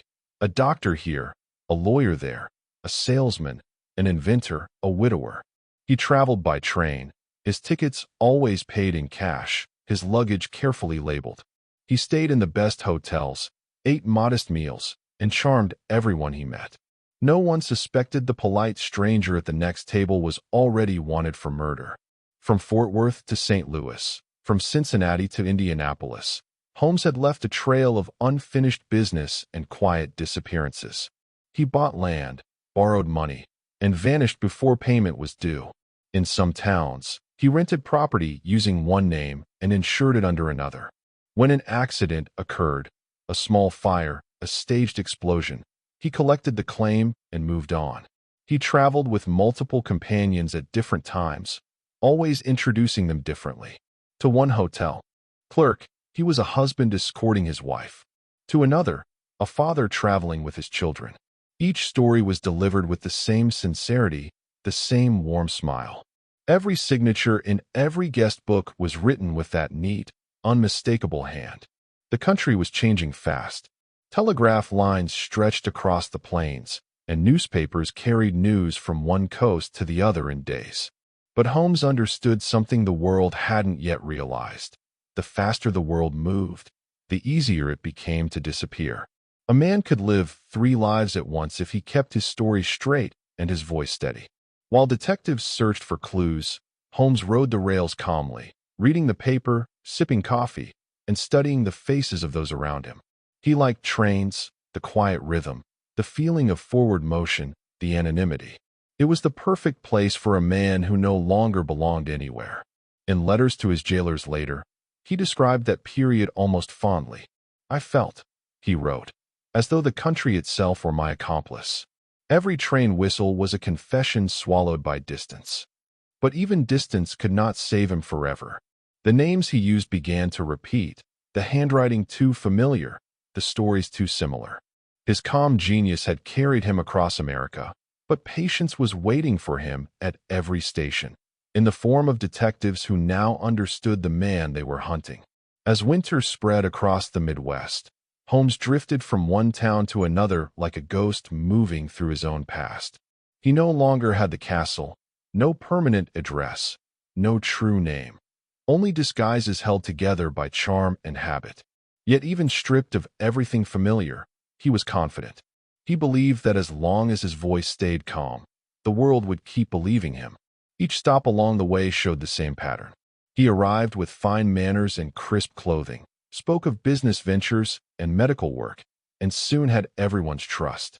Landlords, bank clerks, and hotel owners described him later as pleasant, cultured, and very polite. The illusion always held, until the moment he left and the debts surfaced behind him. But by now, his trail was being tracked more carefully than ever. Detective Frank Geyer and other investigators had shared their findings with police departments across the country. For the first time, different jurisdictions were working together to catch a single man. Holmes's talent for crossing borders, state to state, name to name, was starting to lose its power. Unaware of the tightening circle, Holmes began planning one more grand deception. He talked again of insurance, of fake deaths, of easy money. His confidence had returned fully. The Pitzel case, he believed, could still be twisted to his advantage. From his jail cell, he wrote to lawyers and reporters, offering interviews that blurred truth and fiction. "I am not the villain they claim," he wrote in neat black ink. "I am a businessman misunderstood by lesser men." The newspapers loved it. Every story about him sold papers. Editors competed for exclusive interviews. The public, still fascinated by the polite killer, read every word with morbid fascination. Some reporters left his cell convinced of his innocence. Others walked out shaken by his serenity. None of them could fully understand the man behind the mask. Meanwhile, detectives continued tracing the web of fraud that stretched across the map. In Texas, creditors recognized his handwriting on unpaid invoices. In Missouri, a judge recalled a courteous doctor who had rented property under false names. In Illinois, witnesses from Englewood described the strange rooms of his old hotel. Piece by piece, the myth of Holmes as a clever con artist was giving way to something much darker. By the spring of 1895, investigators had more than enough to hold him on charges of fraud and murder. Yet even then, Holmes remained composed. He spoke with elegance, quoted the Bible, and smiled when others grew angry. He seemed more like a lecturer than a prisoner. His ability to control a room, even in chains, remained his greatest skill. But calm could not erase evidence. Geyer's reports, the letters, the witnesses, they all pointed in one direction. The net that had spread from Chicago to Philadelphia to Boston was now complete. All that remained was to close it. Holmes sensed the end coming. In his letters, his tone shifted. "The world," he wrote, "has made up its mind about me. Yet even the worst judgment cannot touch my peace." He described himself as beyond fear, as though his crimes were no longer crimes but lessons. To him, the pursuit was part of the experiment. He was about to learn that the experiment was over. By the summer of 1895, the chase was over. The man who had once crossed America like a phantom now sat still in a small cell, the walls as tight as the lies he had built around himself. Yet to Holmes, confinement meant nothing. He had lived for years behind invisible walls of his own making. Deception, confidence, and control. These bars were merely physical ones. The authorities worked carefully. They gathered every document, every letter, every witness who had spoken to him under one of his many names. The scale of the deception stunned even seasoned investigators. The fraud stretched from Chicago to Texas, Missouri to Massachusetts. Each scheme overlapped the next, a chain of clever illusions connected by the same steady handwriting and the same unbroken calm. When the charges were finally formalized, they covered a staggering list: insurance fraud, forgery, theft, and above all, murder. But even as the word murderer echoed through the courtroom, Holmes sat perfectly still. Reporters said his expression never changed, as though he were attending a polite lecture about someone else's life. He spoke often of morality. "There is good in every man," he told one interviewer. "Even in those who have been called evil, there remains a Spark of the divine. His tone was smooth, his eyes soft, his voice so calm that even the guards sometimes forgot what he had done. But behind the charm, cracks had formed. At night, when the gaslights flickered low, he paced the cell, whispering to himself in fragments, parts of plans, bits of unfinished schemes. To the jailers, it sounded like a man conducting an invisible business meeting. His confidence had not left him, but it had grown hollow, a habit without purpose. Detective Geyer, who had followed his trail across the country, visited the courthouse once to watch him stand trial. The detective expected arrogance, but what he saw instead was composure, so complete it seemed unnatural. Holmes nodded politely at the man who had uncovered his crimes, smiled, and said, "I commend your persistence, sir." It was not mockery, not anger, just a detached acknowledgement, as if the detective were another participant in a grand design. As the verdict approached, the newspapers reached a fever pitch. Headlines shouted his name from every city in America. The Chicago Tribune called him the devil in the White City. The Philadelphia Inquirer called him the calmest man alive. To the public, he had become more legend than human, a mirror reflecting both fascination and fear. But beneath the noise, Holmes's own voice was quieter. In one of his last letters, he wrote, "I have lived to prove that confidence is the greatest weapon a man may wield. Those who trusted me gave me everything. I took only what was offered." When the jury declared him guilty, he simply bowed his head and straightened his cuffs. "Gentlemen," he said softly, "I thank you for your fairness." No one in the courtroom understood whether it was sarcasm or sincerity. That night, as the city outside grew dark, Holmes sat alone in his cell and listened to the rain against the glass. He wrote one final note in his ledger, a single line in that same elegant hand. "Control is the only truth." And with that, the man who had traveled under a dozen names, who had built castles of deception across a nation, finally ran out of places to go. The trial of H. Holmes began on a gray October morning in 1895. The courthouse in Philadelphia was filled before sunrise. Reporters from every major paper, curious citizens, lawyers whispering in clusters, and uniformed guards watching the crowd with nervous eyes. Everyone wanted to see the man the headlines called America's first serial killer. When Holmes entered the room, the chatter fell into a hush. He was dressed neatly as always. Dark suit, polished shoes, tie perfectly straight. His face carried the same calm that had fooled so many. He nodded politely to the jurors, bowed to the judge, and sat with quiet dignity at the defense table. It was as if he had walked into a lecture hall, not a courtroom that might condemn him to death. The prosecution began by outlining the case. The murder of Benjamin Pitzel, the deaths of the Pitzel children, the frauds, the forgeries, the trail of deception stretching across the country. They described the gas chambers in the Chicago hotel, the strange architecture, the insurance schemes. Each word painted a picture more grotesque than the last. The jurors listened in silence. The spectators held their breath. Holmes watched with mild interest, occasionally taking notes with his fountain pen. When witnesses spoke of his charm, he smiled slightly, as though flattered. When they described the horrors discovered in his castle, he simply adjusted his cufflinks. Nothing seemed to reach him. Reporters filled their notebooks with descriptions of his composure. "He sits like a statue," wrote one. "A man without pulse or conscience." Yet those who spoke to him privately before the sessions described a different man, polite, intelligent, almost kind. He asked about their families, discussed philosophy, quoted poetry. He was impossible to hate, and that was his most chilling trait. When it came time for Holmes to speak, he rose slowly, placed one hand on the table, and began in a voice so calm it silenced the room.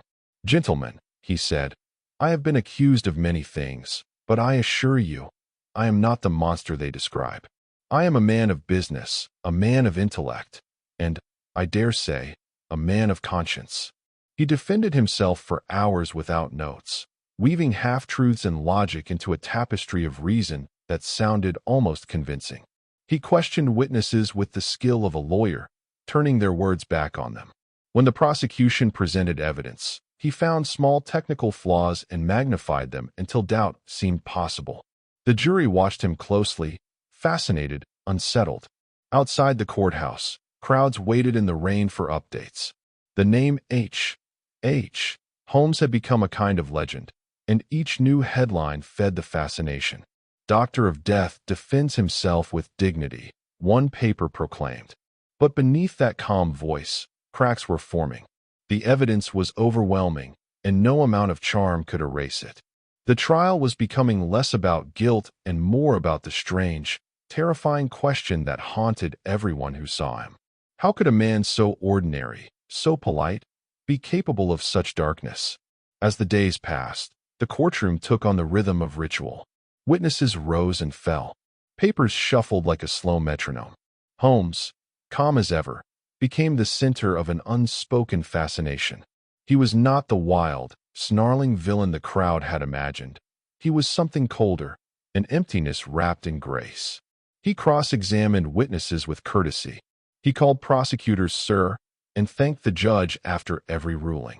He smiled at the jurors as though they were old acquaintances, and when the bailiffs led him away at the end of each day, he nodded to the spectators. The behavior disarmed everyone, even those who despised him.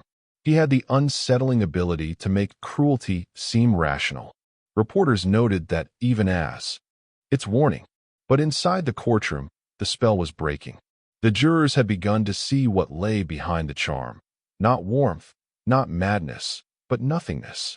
A void dressed in a doctor's coat. And that, more than the evidence, sealed his fate. The closing arguments began on a Monday morning. The rain had stopped, leaving the courthouse heavy with damp air and expectation. Reporters filled every bench, their pencils poised, waiting to record the words that would end the story of H. Holmes. The prosecution spoke first. Their tone was measured but fierce. They recited dates, locations, and names like a litany of ghosts. They spoke of Benjamin Pitzel, of Alice, Nellie, and Howard. They described the trail of lies, the fraud, the bodies buried under false names. They reminded the jury that behind the calm smile sat a man who had turned trust itself into a weapon. Holmes listened as though hearing an interesting lecture. He nodded occasionally, even smiled once or twice.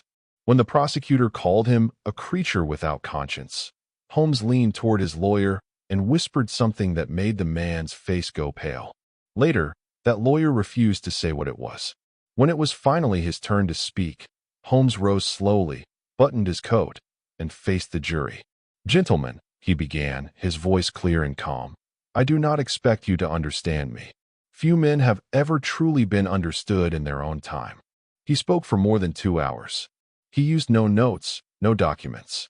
He spoke of ambition, of misunderstanding, of human error. He painted himself as a man of science persecuted by gossip. He admitted to deception, but not to murder. "If I have sinned," he said softly, "it has been in the pursuit of knowledge." Some jurors avoided his gaze. Others could not look away. The power of his calm was hypnotic. Even as they condemned him in their hearts, they were drawn to the stillness of his voice. It was as though he spoke from another world entirely, one where guilt and innocence no longer mattered. When he finished, he bowed slightly and returned to his seat. The courtroom was silent except for the ticking of the clock on the wall. The judge's gavel finally broke the quiet, calling for adjournment. The jury filed out, faces pale and expressionless. Outside, the crowd waited in tense silence, the street lamps flickering in the damp evening air. They deliberated for barely 2 hours. When they returned, the foreman's voice trembled as he read the verdict: guilty of murder in the first degree. Holmes stood motionless. Then, calmly, he nodded. "Thank you, gentlemen," he said, "for your attention." And with that, he sat down, straightened his cuffs, and folded his hands neatly on the table. No one could tell if he was relieved, resigned, or simply satisfied. The judge sentenced him to death by hanging. Holmes listened without blinking, as though hearing the final line of a story he already knew. Outside, thunder rolled across the city, and rain began to fall again. Reporters wrote that he left the courtroom smiling. In his cell that night, Holmes wrote one last note to a journalist: I was born with the devil in me. I could not help the fact that I was a murderer, no more than the poet can help the inspiration to sing. He signed it carefully, the ink perfectly even. And for the first time in his life, Holmes stopped pretending. The cell assigned to Holmes in Moyamensing prison was small, cold, and perfectly orderly, exactly the way he liked it. A narrow cot, a wooden desk, a chair. The walls were bare except for a single calendar and the faint trace of gaslight that crept through the bars each night. To most prisoners, confinement was torment. To Holmes, it was simply another system to manage. He began his new routine immediately. He woke before dawn, washed carefully, and polished his shoes until they shone. He wrote letters every morning in his precise, slanted hand. Some were to lawyers, others to reporters, a few to distant acquaintances who still believed him innocent. Each letter was written in the same tone, measured, polite, and utterly detached from the reality of his crimes. When the guards brought his meals, he thanked them with the courtesy of a hotel guest.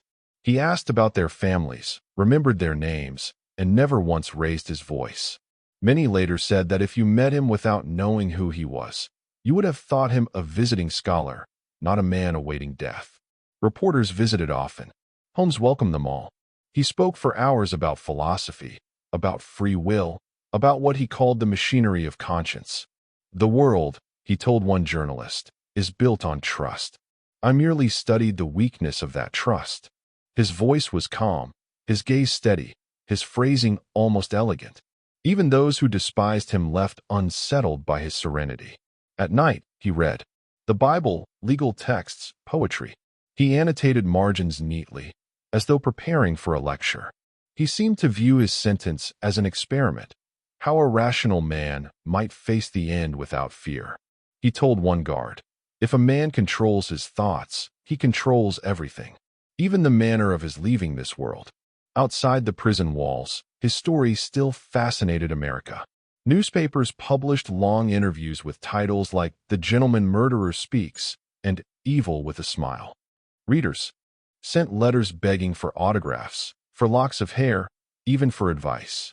Holmes answered some of them, always with composure. Be diligent, he wrote to one admirer, and never allow emotion to guide reason.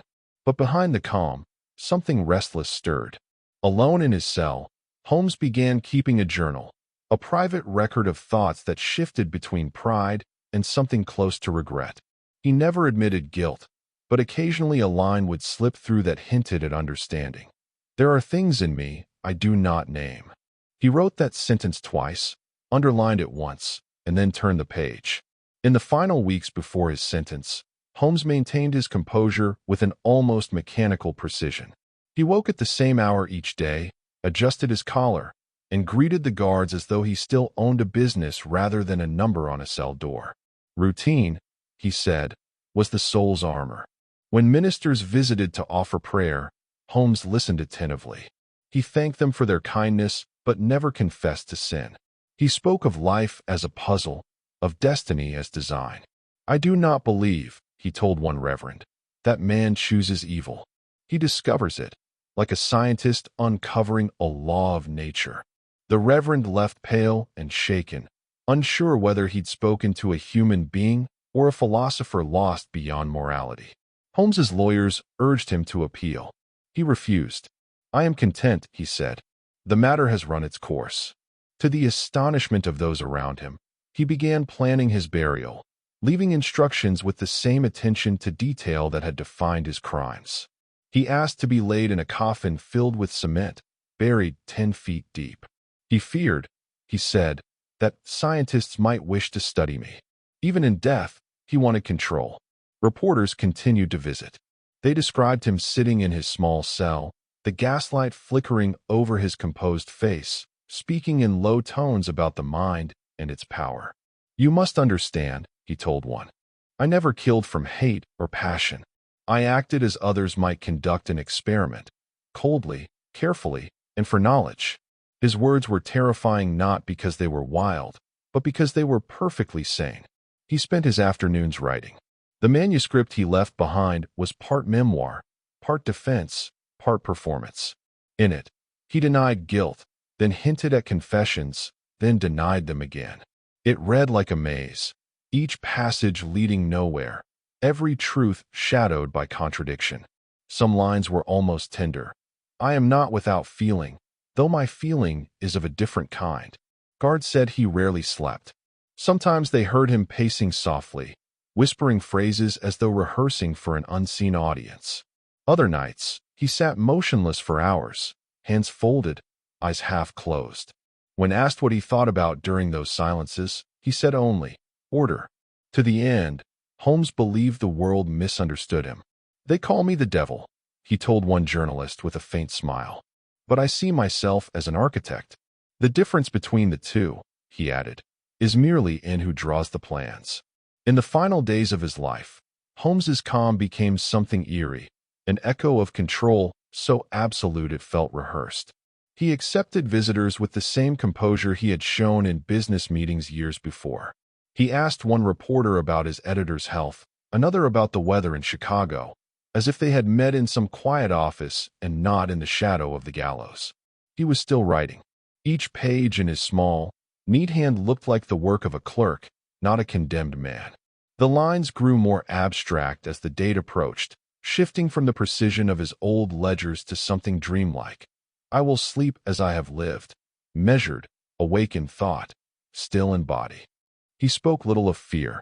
When a guard asked whether he dreaded what was to come, Holmes smiled faintly.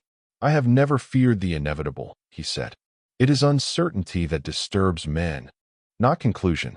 That was the last conversation they had. The night before his sentence, Holmes sat awake for hours, polishing his shoes and brushing his coat. He shaved carefully, straightened his tie, and arranged his papers in perfect order. The guards who checked on him later said he looked almost peaceful, as though preparing for a journey rather than an end. On the table beside his bed lay a single line written in steady ink. Death is only a door, and I hold the key. At dawn, the corridors filled with the quiet echo of footsteps. Outside, the city was just waking. Within the prison, silence hung heavy. Even the guards spoke in whispers. Holmes walked between them without resistance, his back straight, his expression serene. One reporter noted, he carried himself as a man attending his own appointment. When asked for final words, he paused, looked calmly at those gathered, and said, I am at peace with the world. His voice never shook. There was no trembling, no plea, no visible remorse. It was as if the end was simply another act in a life he had written himself. Afterward, the witnesses filed out in silence. The crowd outside the prison dispersed slowly, their excitement replaced by unease. The calm of the man they had come to see lingered in their minds long after the day was done. Holmes was laid to rest according to his exact wishes, encased in cement, buried deep. The reporters wrote their final stories, and the headlines that once shouted his name began to fade. Yet the legend remained. Even in death, he had controlled the narrative, leaving behind more questions than answers. In his cell, the last faint smell of ink lingered on the pages of his letters. Every word was written with the precision of a man who believed that control could conquer truth. And in a way, he succeeded. More than a century later, the world still speaks his name, still wonders who he truly was. When the prison gates finally closed on the story of H. Holmes, America exhaled, but the quiet didn't last. Within weeks of his burial, reporters, detectives, and curious onlookers began visiting the places he had left behind. The most infamous of all was the tall, brick building at 63rd and Wallace in Chicago, the Castle. By then it was nearly empty. Its ground-floor shops had been abandoned, dust settled on the counters, and the upstairs rooms smelled of gas and damp plaster. Police walked through with lanterns, tracing the narrow hallways, testing doors that led nowhere. They drew sketches of secret passages and strange chambers, each discovery more puzzling than the last. The building felt less like a hotel and more like the inside of a mind. The newspapers returned to it daily. House of Horrors, one headline screamed. The Devil's Workshop, said another. Illustrations showed staircases twisting into darkness, walls full of hidden pipes, and iron doors with bolts on the outside. Whether every detail was true hardly mattered. The legend was already larger than the truth. Chicago, still recovering from the glow of the World's Fair, watched in disbelief. The same city that had once celebrated progress and invention now saw its reflection in the calm face of a killer who had used those very ideals, efficiency, design, control, to hide his crimes. The White City had produced its own shadow. Holmes's trial transcripts and letters were printed and sold across the country.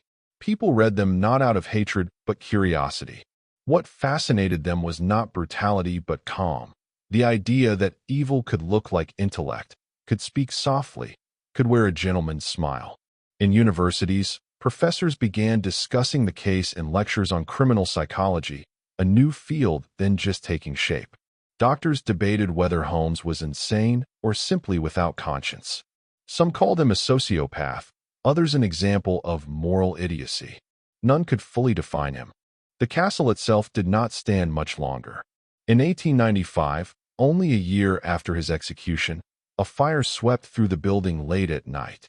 Neighbors said they saw two men enter carrying lanterns. Moments later, flames poured from the windows. By dawn, the structure was gone, reduced to smoking brick and ash. The police never found the arsonists, and some whispered that the fire was Holmes's last act of control, arranged from beyond the grave. Where the building once stood, an empty lot remained for decades. People who passed it said the air there always felt colder, as if the ground itself remembered. After the fire, the stories only grew. Each new retelling added another detail, a new secret room, a hidden vault, a basement full of bones. Journalists competed to outdo one another, and soon the murder castle had become something close to folklore. Even those who had lived nearby admitted they no longer knew which parts were real. The truth had burned along with the bricks. Holmes himself became an obsession for writers and scientists alike. His name appeared in medical journals, philosophy essays, and detective fiction. Some called him the first modern criminal, a man who used technology, psychology, and social charm to commit evil quietly. Others called him an accident of progress, a reflection of what happens when intelligence loses empathy. Detective Frank Geyer, the man who had followed his trail across the country, retired not long after the case ended. In interviews, he spoke of Holmes with a mixture of exhaustion and awe. He was, Geyer said, a man without hurry. You could feel the emptiness in him like cold air. Geyer never sought fame, but his careful, relentless pursuit became a model for future investigators. His methods, following paper trails, using communication between states, would shape the next generation of police work. Holmes's story marked a shift in America's imagination. Before him, murder was thought of as an act of passion, loud, impulsive, messy. After him, the public learned that death could come quietly, from a man who smiled, spoke gently, and planned with precision. He changed the definition of fear. The monster no longer lived in the dark woods or lonely roads. It lived next door, wore a clean collar, and held the door open for you. Years passed, and the legend took on a strange life of its own. Books appeared, each claiming to reveal the true count of his victims, 20, 50, 100 more. None could be proven. What remained certain was not the number of lives he took, but the idea he left behind, that evil could be calm, logical, and patient. In the early 20th century, criminologists began studying Holmes alongside figures like Jack the Ripper and Belle Gunness. He was described as a psychopath long before the word became common, a human being without the emotional connections that anchor others to morality. He was, they said, both ordinary and impossible, a man who mirrored the face of progress while hiding its cost. Even as new killers emerged, Holmes remained singular. His charm, his intelligence, his eerie lack of remorse made him an archetype, the blueprint for the modern true crime story. Writers and filmmakers would later echo his traits in their villains: calm speech, intelligence, meticulous design. He had created not only terror, but a template. And beneath it all, one quiet question lingered in every retelling. Did he know what he was? In the years following Holmes's death, his story drifted between truth and myth. Some saw him as a warning about unchecked ambition, others as a puzzle that could never be solved. For historians, he became a turning point in how America understood crime, not as an act of madness, but as something that could wear the face of reason. The fascination never faded. Decades later, researchers unearthed transcripts, letters, and forgotten newspaper articles, trying to reconstruct the man behind the myth. Each document revealed the same contradiction. Holmes was both ordinary and unfathomable. He paid his bills, wrote polite notes, quoted poetry, and at the same time built entire worlds designed for deception. The castle that had burned down was rebuilt in imagination. Illustrators drew it as a labyrinth of impossible corridors and endless rooms. Storytellers filled it with echoes and shadows, turning it into a symbol, a place where curiosity became danger, where intelligence lost its soul. The real structure had been small and plain, but in memory it became infinite. In classrooms and criminology books, his name was still whispered. Professors described him as an early case study in what would later be called psychopathy, the mind without empathy, the charm without conscience. Students read about his calmness and wondered how such stillness could hide so much destruction. He was the birth of the modern monster, one historian wrote, because he proved that monsters could smile. For Chicago, the story lingered like a shadow on bright days. The site where his castle once stood was eventually rebuilt, the streets paved over, new businesses rising on the same ground. But the past has a way of holding on. Locals still told stories of strange drafts, of faint footsteps when the wind blew from the south. Nothing verifiable, just a sense that some memories refused to die. Holmes's letters and confessions survived in archives. Their ink faded, but their tone unmistakable, calm, precise, unrepentant. In one of the last lines he ever wrote, he said, "The world calls me wicked, but I have only done what others dream." It was not boastful. It was matter of fact, a mirror held to human nature, showing the cold reflection most would rather not see. Over a century later, his legend endures not because of the number of his victims, but because of the quietness with which he destroyed trust. He showed that evil could be intelligent, composed, and patient, and that, perhaps, is the most unsettling lesson of all. The castle is gone, the doctor long buried, but the story remains, a whisper at the edge of America's history, reminding us that behind every bright promise of progress, a shadow waits to test its light. The year 1893 was supposed to mark America's triumph. Chicago, still young and scarred from its great fire 20 years earlier, had rebuilt itself into a city of light. Along the shores of Lake Michigan rose the world's Columbian Exposition, a vision of what the future could be. White palaces of plaster and steel, fountains glowing with electric light, gardens lined with flags from every nation. It was called the White City, and to millions it represented civilization at its brightest. Visitors came by the thousands every day, stepping off trains in pressed suits and long dresses, their faces full of wonder. They saw inventions that promised to change the world, moving walkways, electric kitchens, telephone exchanges, and a shining wheel that lifted people high enough to see the entire fairground. The newspapers spoke of it as proof that mankind was marching steadily toward perfection. Yet only a few blocks away, another kind of architecture had been taking shape. The quiet building at 63rd and Wallace looked ordinary beside the glowing fair, but it followed a darker design. While the White City displayed order and progress, the castle reflected control and secrecy. They were mirror images, the dream and its shadow, built in the same summer, under the same sky. Holmes understood this symmetry. In his later writings, he described the fair with admiration. He praised its beauty, its precision, its faith in design. To him, it was proof that the world rewarded planning, and he considered himself a planner of a different kind. Where others built to inspire, he built to possess. For months during the fair, both structures thrived. At night, the city glowed with electric brilliance while, nearby, the castle glowed faintly with gaslight. Crowds laughed and cheered at the Ferris wheels turning while, in quiet rooms, Holmes practiced his own version of order.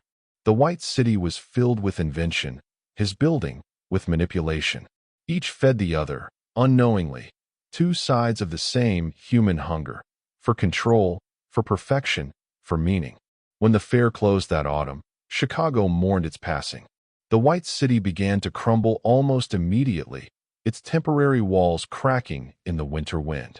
Holmes's castle, too, began to decay, though in silence.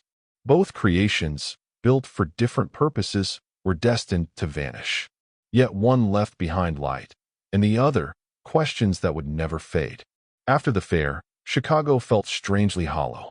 The lights that had dazzled millions went dark, the great buildings dismantled piece by piece. The fairgrounds that once gleamed white now turned gray with dust and silence. For many, it felt as though a dream had ended too soon. But in that emptiness, the story of Holmes began to surface. The newspapers that once celebrated invention now filled their pages with his name. It was as if the city could not let go of contrast. For every image of beauty, it needed an image of horror to balance it. The White City had shown what man could build. Holmes had shown what man could conceal. Writers of the time began to draw parallels between them. The fair was the ultimate act of design, clean, symmetrical, planned to the last detail. So too was the castle. The difference was only in purpose. Where the fair invited the world in, Holmes's building shut it out. Both were acts of creation born from the same instinct, mastery over chaos. One was celebrated, the other condemned, but both whispered the same truth, that control, even in its purest form, can carry darkness within it. Philosophers and preachers used the story to speak about human duality. The light of progress, one sermon warned, cast the longest shadow. The fair had promised a new century of perfection. Holmes reminded the world that perfection without conscience becomes a cage. His crimes forced people to see that modernity itself, its machines, its order, its confidence, could also serve cruelty when guided by cold intent. The contrast haunted Chicago for decades. Even as the city grew, rebuilt, and forgot the details, the pairing remained in memory. The shining fair and the quiet murderer, the dream and its echo. Some said they symbolized America itself, its promise and its price. Visitors returning years later spoke of an invisible link between the two sites. On clear evenings, they claimed, you could stand at Jackson Park where the fair once stood, look toward the south, and feel a strange emptiness in the air. Perhaps it was imagination, or perhaps it was history. Two ghosts that had shared the same city, unable to separate even in memory. Holmes had once written that he admired the fair's discipline of design. To him, that phrase meant beauty through control. But the fair's architects had meant something entirely different, harmony through collaboration. That distinction between control and harmony would define how future generations studied both creations. By the early 1900s, both the fairgrounds and the castle were gone, but their stories refused to fade. Chicago had moved forward, chasing progress with the same determination that had once built the White City. New towers rose, new lights burned brighter, and yet, in quiet corners, the whispers remained, about the fair's brief perfection and the man who had lived in its shadow. Writers called it a paradox, the brightest vision of civilization and its darkest reflection born in the same city, the same season. The fair had promised that science and reason could lift mankind above its baser instincts. Holmes had shown that intellect, stripped of empathy, could sink it lower than ever before. The two were inseparable, the dream and its mirror. For years, people visited the ruins where the fair once stood, walking the grassy fields where music and laughter had filled the air. Children played there without knowing that just a few miles west, another building had once stood, a place where progress had been twisted into control. The contrast gave the city its mythic quality. Chicago, the place where America saw both its light and its shadow at once. Historians later wrote that Holmes's story marked the end of innocence for the Gilded Age. After him, the nation's faith in outward appearances began to change. People learned to look past charm, to question perfection. The idea of the gentleman killer, born from his quiet composure, would echo through every detective novel and true crime story that followed. Even the fair's legacy carried his shadow. Architects who studied the White City spoke of beauty and symmetry, but they also spoke of its fragility, how easily the facade of purity could crack. Behind every flawless design, they warned, there must be humility. Without it, even brilliance can become cruelty. Today, the White City lives on only in photographs, luminous, ghost-like, unreal. And somewhere beneath the modern streets, the ground still holds traces of Holmes's castle. A few bricks buried deep, fragments of corridors that led nowhere. Two lost worlds, side by side, whispering their lessons to anyone who listens. The fair taught America to dream of light. Holmes reminded it that light alone is never enough. When the story of H. Holmes closed, another story quietly began. It was not about murder or mystery anymore. It was about understanding. The calm precision that had once horrified the country forced investigators and scholars to ask new questions. How could a man so intelligent, so courteous, so composed, commit such acts without remorse?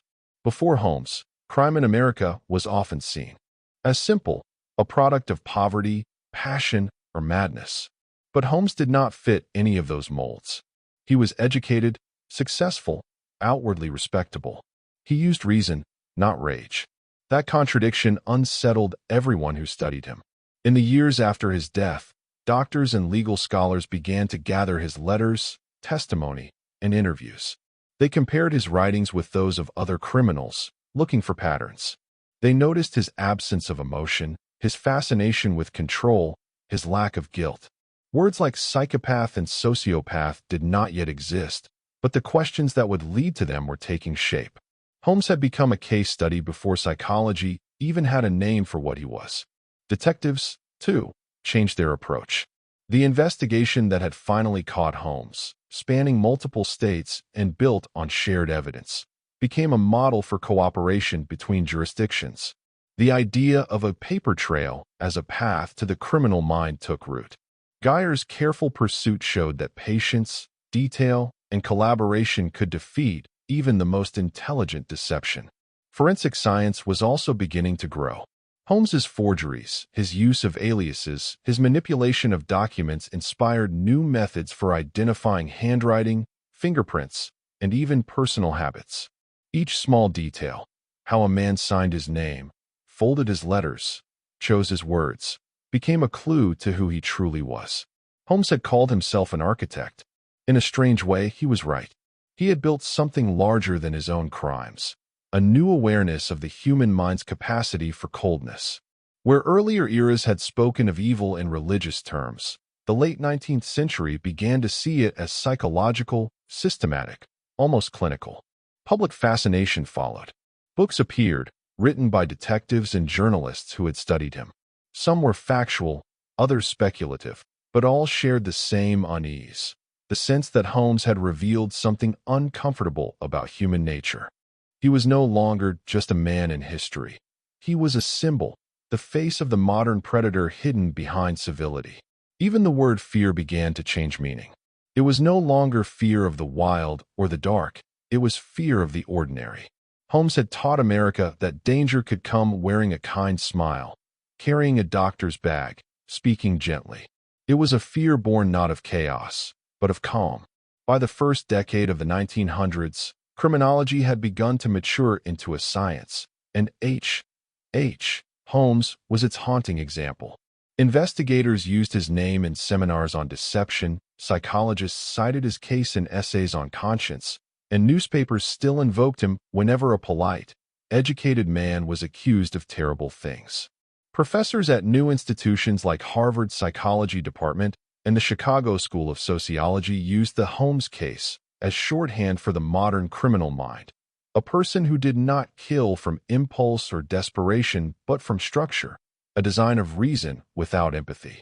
Theories sprouted from that study: the born criminal, the moral defective, the social machine. Each theory circled the same strange question: what happens when intelligence loses sympathy? Holmes had shown that intellect could mimic morality. His careful manners, his pleasant speech, his attention to small kindnesses, all were performances, masks built to earn trust. This realization forced a cultural shift. The world began to question the outward signs of respectability. If evil could be polite, how could one ever truly know another person? Writers captured that new uncertainty in fiction. Within a decade, characters modeled loosely on Holmes began to appear in literature. The charming villain, the articulate manipulator, the gentleman killer. These figures carried his quiet confidence, his logic, his unnerving calm. They reflected a fear that still lingers in stories today, that evil might not look like chaos at all, but rather like grace. Detective fiction also changed. The genre that would soon give birth to Sherlock Holmes, a curious coincidence of names, focused not on brute strength but on intellect, the idea that crime and detection were both acts of thought. In that way, the real Holmes indirectly shaped his fictional counterpart. He demonstrated that genius and morality were not the same thing, that intelligence could be used to conceal truth as easily as to reveal it. Meanwhile, in law enforcement, the groundwork for modern profiling was quietly forming. Detectives began collecting not just evidence, but patterns of behavior, how criminals spoke, what they valued, how they planned. Holmes's life became a chart of behaviors, the calm tone, the practiced eye contact, the control of narrative. Decades later, those traits would define the study of psychopathy and help investigators recognize similar minds long before they struck again. Through all of this, the American public's relationship with fear evolved. The nation that had once celebrated progress began to see that progress could hide danger. The machines, the cities, the ambitions that had promised safety also produced isolation, anonymity, and new ways to deceive. Holmes was the face of that revelation, a man who used modernity as his camouflage. And yet, despite all the analysis, one detail kept returning in every study, every retelling: his calm. That unbreakable, steady calm. It was not just part of his deception, it was his power. He taught the world that composure, when hollow, could be as frightening as violence itself. By the 1920s, the name H. Holmes had become more than a story.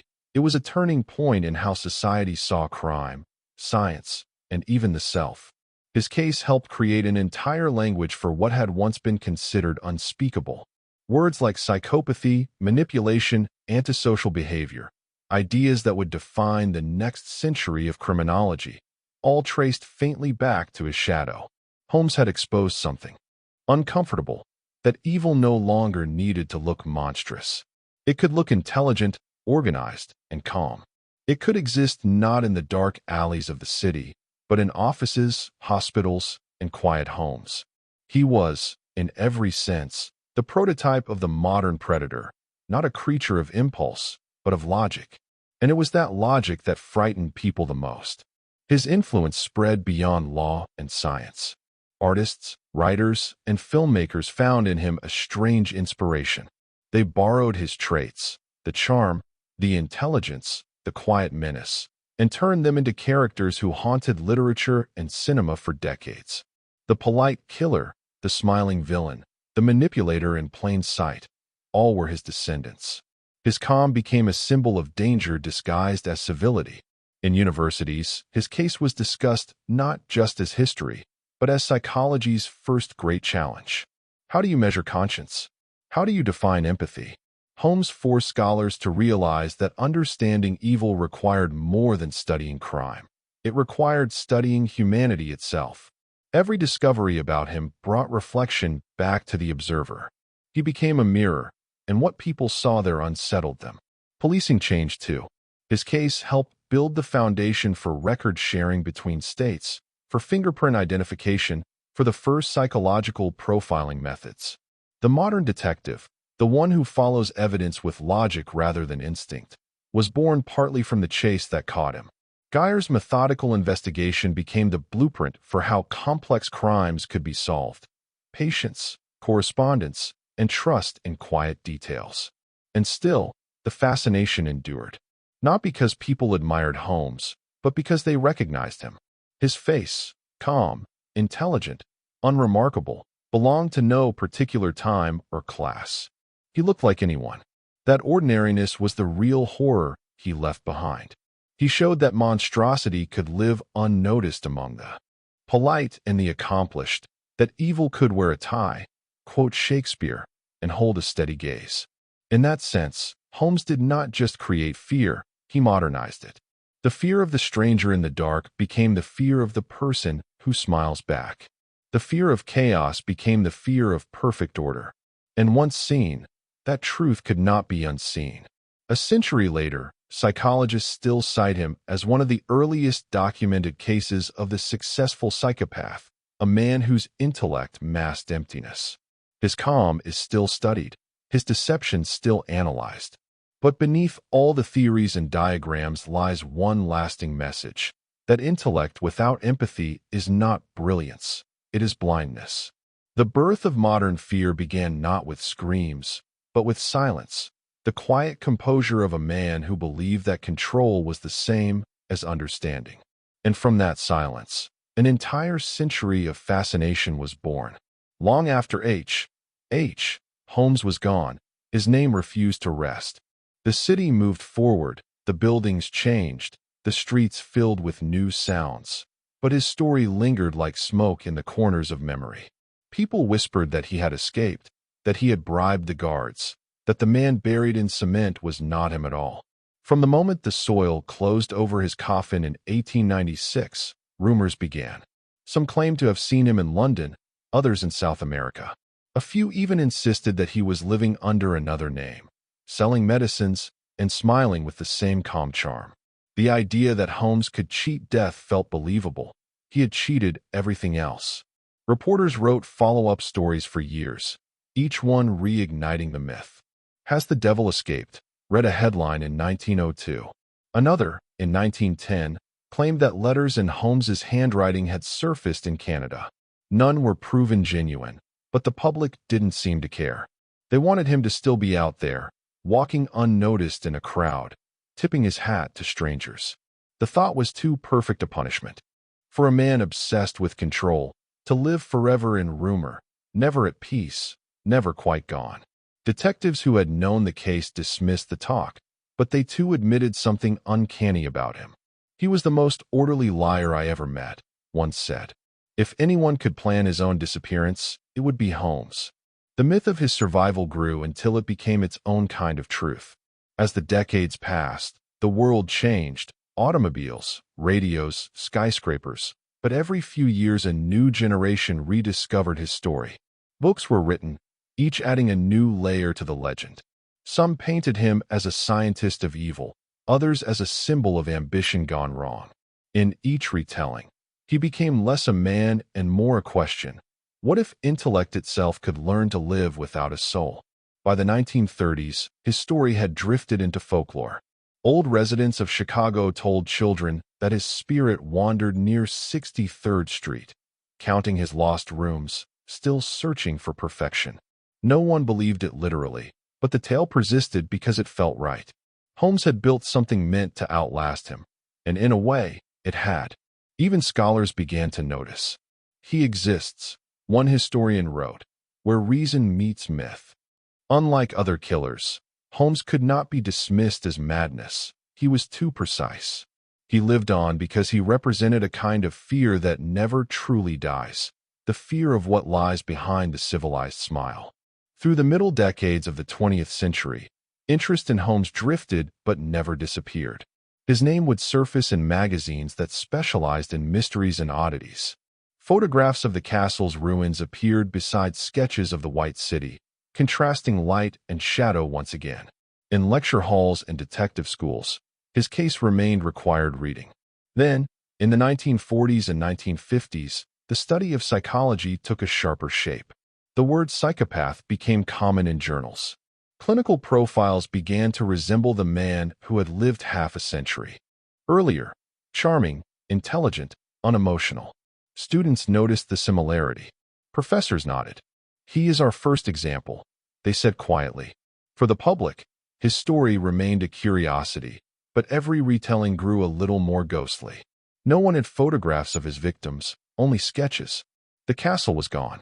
His letters sat yellowed in archives, the ink almost invisible. That distance turned him into legend. The fewer the facts, the more the imagination filled in the gaps. On radio shows, dramatized voices read excerpts of his trial, painting him as a figure of icy calm. In early television documentaries, his face appeared for only a moment. Black suit, faint smile, eyes steady. Audiences shivered. Yet the strangest twist came almost a century later. In 2017, descendants of Holmes petitioned to exhume his body from its cement-sealed grave. The goal was simple: to prove, finally, that the man buried there was indeed him. Forensic scientists opened the plot in Philadelphia, their work quiet and meticulous. Beneath layers of concrete, they found what they sought: the remains of a man still preserved, still dressed neatly. The DNA matched. The myth of his escape was at last laid to rest. But even that conclusion did not end the fascination.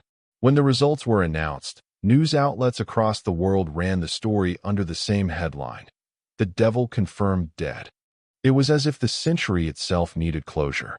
And yet, the renewed attention brought him back to life once more.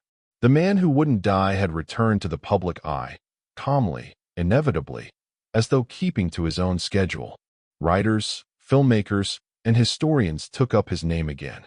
Each new generation found in him a mirror of its own fears: the manipulative charm of the con man in the 1920s, the corporate sociopath of the 1980s, the quiet neighbor in the 2000s. Holmes adapted perfectly because he was never just a figure of his time. He was the idea of control without compassion. And that idea remains timeless. Today, more than a century after his death, Holmes exists less as a man than as a presence, part history, part myth, part warning. His story has become one of those rare tales that refuse to settle. It shifts with each retelling, adapting to the fears of every new era.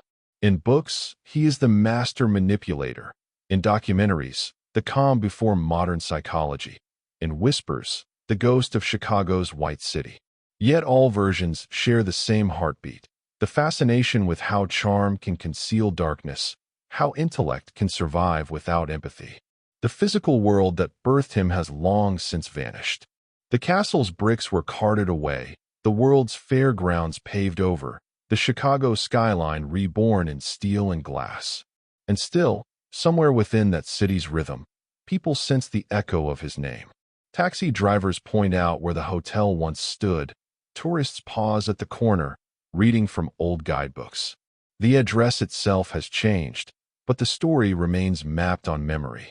Psychologists still cite his composure in textbooks on personality disorders. Criminologists trace the lineage of investigative methods back to the man who inadvertently shaped them.